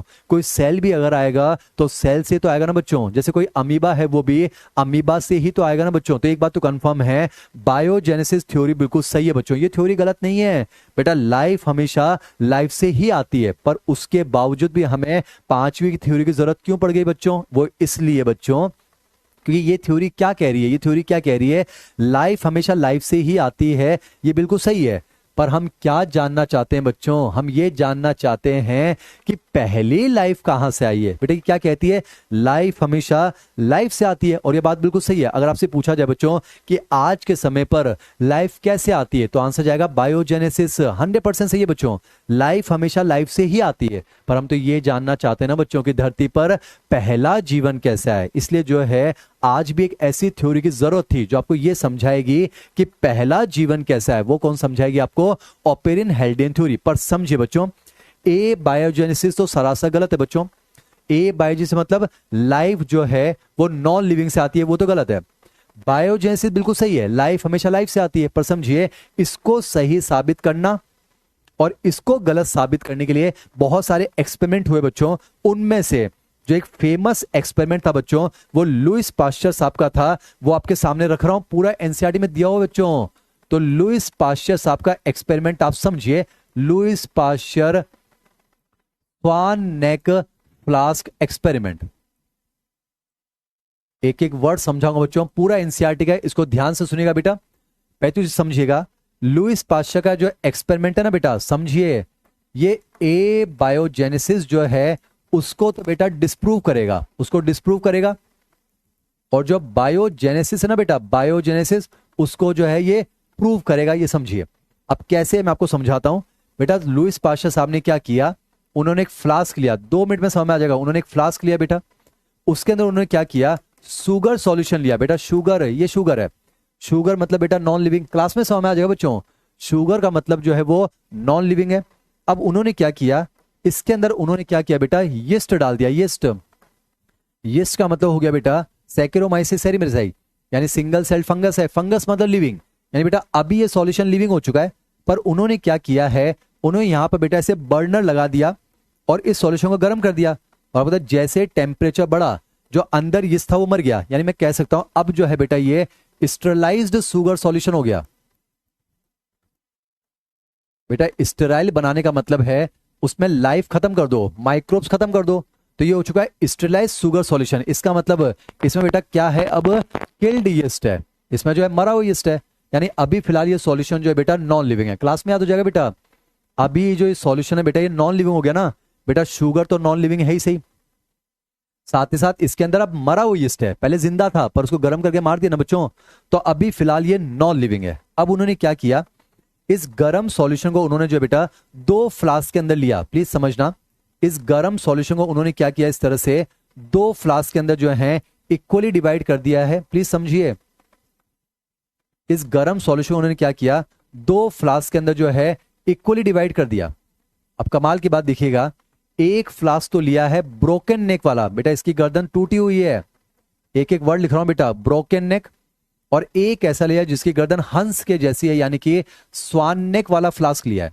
और बेटा ऐसा फ्लास्क लिया, इसीलिए फिर वो कामयाब भी हुए हैं। अब समझ में आएगा, देखो उन्होंने क्या किया, उन्होंने ये मरा हुआ सॉल्यूशन दोनों में इक्वली डाल दिया। ये देखिए ये जो है शुगर है, शुगर सॉल्यूशन। और देखिए इनमें मरा हुआ यीस्ट है बच्चों, कलर कॉम्बिनेशन सेम रख रहा हूं, यानी किल्ड यीस्ट है। यानी अभी जो है बेटा दोनों सॉल्यूशन नॉन लिविंग है बेटा, नॉन लिविंग है ना, इसमें लाइफ नहीं है यानी कि नॉन लिविंग है। समझ में आएगा, ध्यान सुनिएगा बेटा, नॉन लिविंग है, नॉन लिविंग। अब अभी तो ये सॉल्यूशन गर्म है और आपको गर्म सॉल्यूशन है तो उसमें से भाप उड़ेगी, वेपर। क्योंकि बेटा यहां पर जो है इसकी गर्दन टूटी है तो वेपर सारी जो है बाहर निकल गई। पर इसमें देखिए ऐसे फ्लास्क बना हुआ है तो इसमें जो वेपर उड़ी ना बेटा वो इस तरह से यहां पर इसकी कांच की बॉर्डर पर ऐसे चिपक गई। बेटा समझो, अरे यहां तो वेपर हवा में उड़ जाएगी पर यहां जितनी भी वेपर है बेटा वो वेपर जो है वो यहां पर चिपक गई। ये कुछ इस तरह से। अब ध्यान से देखिए, अभी दोनों सॉल्यूशन जो है वो नॉन लिविंग है बेटा। अरे देखिए ना, इसमें मरा हुआ यीस्ट है, इसमें मरा हुआ यीस्ट नॉन लिविंग है। अब उन्होंने क्या किया, इसको ठंडा होने के लिए छोड़ दिया और थोड़ी देर बाद उन्होंने क्या देखा, थोड़ी देर बाद उन्होंने क्या देखा कि यहां पर उनको जो है जम्स दिख गए बेटा, जम्स। जम्स का मतलब मैं कह दूं, मान लो चलो बैक्टीरिया कह देता हूं, बैक्टीरिया। और बैक्टीरिया का मतलब क्या है बेटा, लाइफ है। अरे यहां पर उनको जम्स दिख गए, यहां जम्स नहीं दिखे। तो अब अगर मान लो आप एरिस्टोटल अंकल को बुलाओगे तो वो क्या कहेंगे कि देखिए ये जम्स हमने तो अपनी जेब से निकाल कर नहीं डाले सॉरी, वो ये तो कहेंगे ना बेटा, ये जम्स हमने अपनी जेब से निकाल कर तो नहीं डाले, अपने आप आए हैं, बात सही है। और वो क्या कहेंगे, मरे हुए यीस्ट से अपने आप आ गए। मतलब वो तो कहेंगे ए बायोजेनेसिस। तो हम उनसे सवाल पूछेंगे ना, अगर बेटा मरे हुए यीस्ट से आए हैं, अगर मरे हुए यीस्ट से अपने आप आए तो यहां भी तो मरा हुआ यीस्ट है, यहां क्यों नहीं आए। तो बेटा इससे कंफर्म हो गया कि लाइफ कभी भी नॉन लिविंग से नहीं आती है। बेटा सोचिए, अगर मरे हुए से जीवन आ सकता, ए बायोजेनेसिस, तो बेटा ये मरा हुआ था, मान लेते हैं इस मरे हुए से ये आ गए, अगर समझ लेते हैं कि इस मरे हुए से ये अपने आप आ गए, तो यहां भी तो यीस्ट मरा हुआ है ना बच्चों, तो यहां क्यों नहीं आए। तो समझ में आ गया है कि लाइफ कभी भी मरी हुई चीज से नहीं आती बच्चों। मैं आपको समझाता हूं यहां लाइफ कैसे आई है। आपको पता है यहां हमारी एयर है बच्चों, एयर, एयर तो है, और एयर जो है बेटा वो जम से लदी हुई है ना, ये है जम लादेन एयर। बेटा हमारी एयर में जम्स पहले से होते हैं, हमारी एयर प्योर थोड़ा ना बच्चों, उसमें बैक्टीरिया वायरस तो है ना। तो कमाल की बात क्या है, चूंकि इसकी गर्दन टूटी थी तो जब ये एयर उसमें घुसी तो एयर के अंदर जो जम्स थे ना बेटा, वही जम्स आपको यहां देखने को मिल रहे हैं।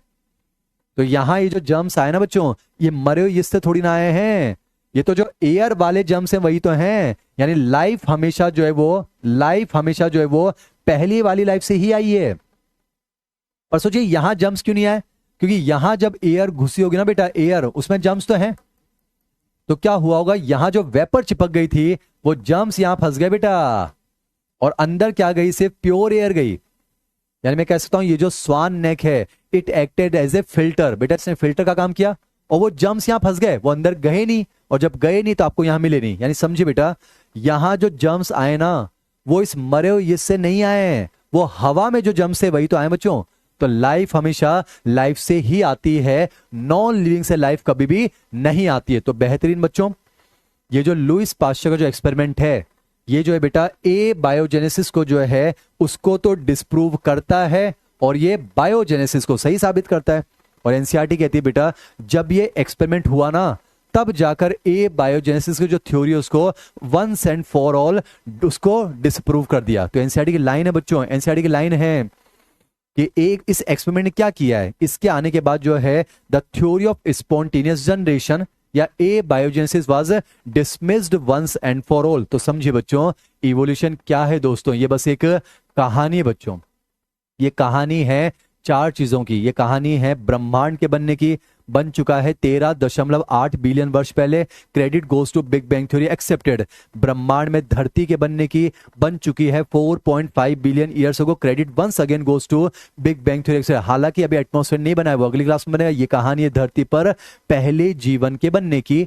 भगवान की थ्योरी रिजेक्टेड, आसमान की थ्योरी रिजेक्टेड, अपने आप बनने वाली नॉन लिविंग से बनने वाली रिजेक्टेड।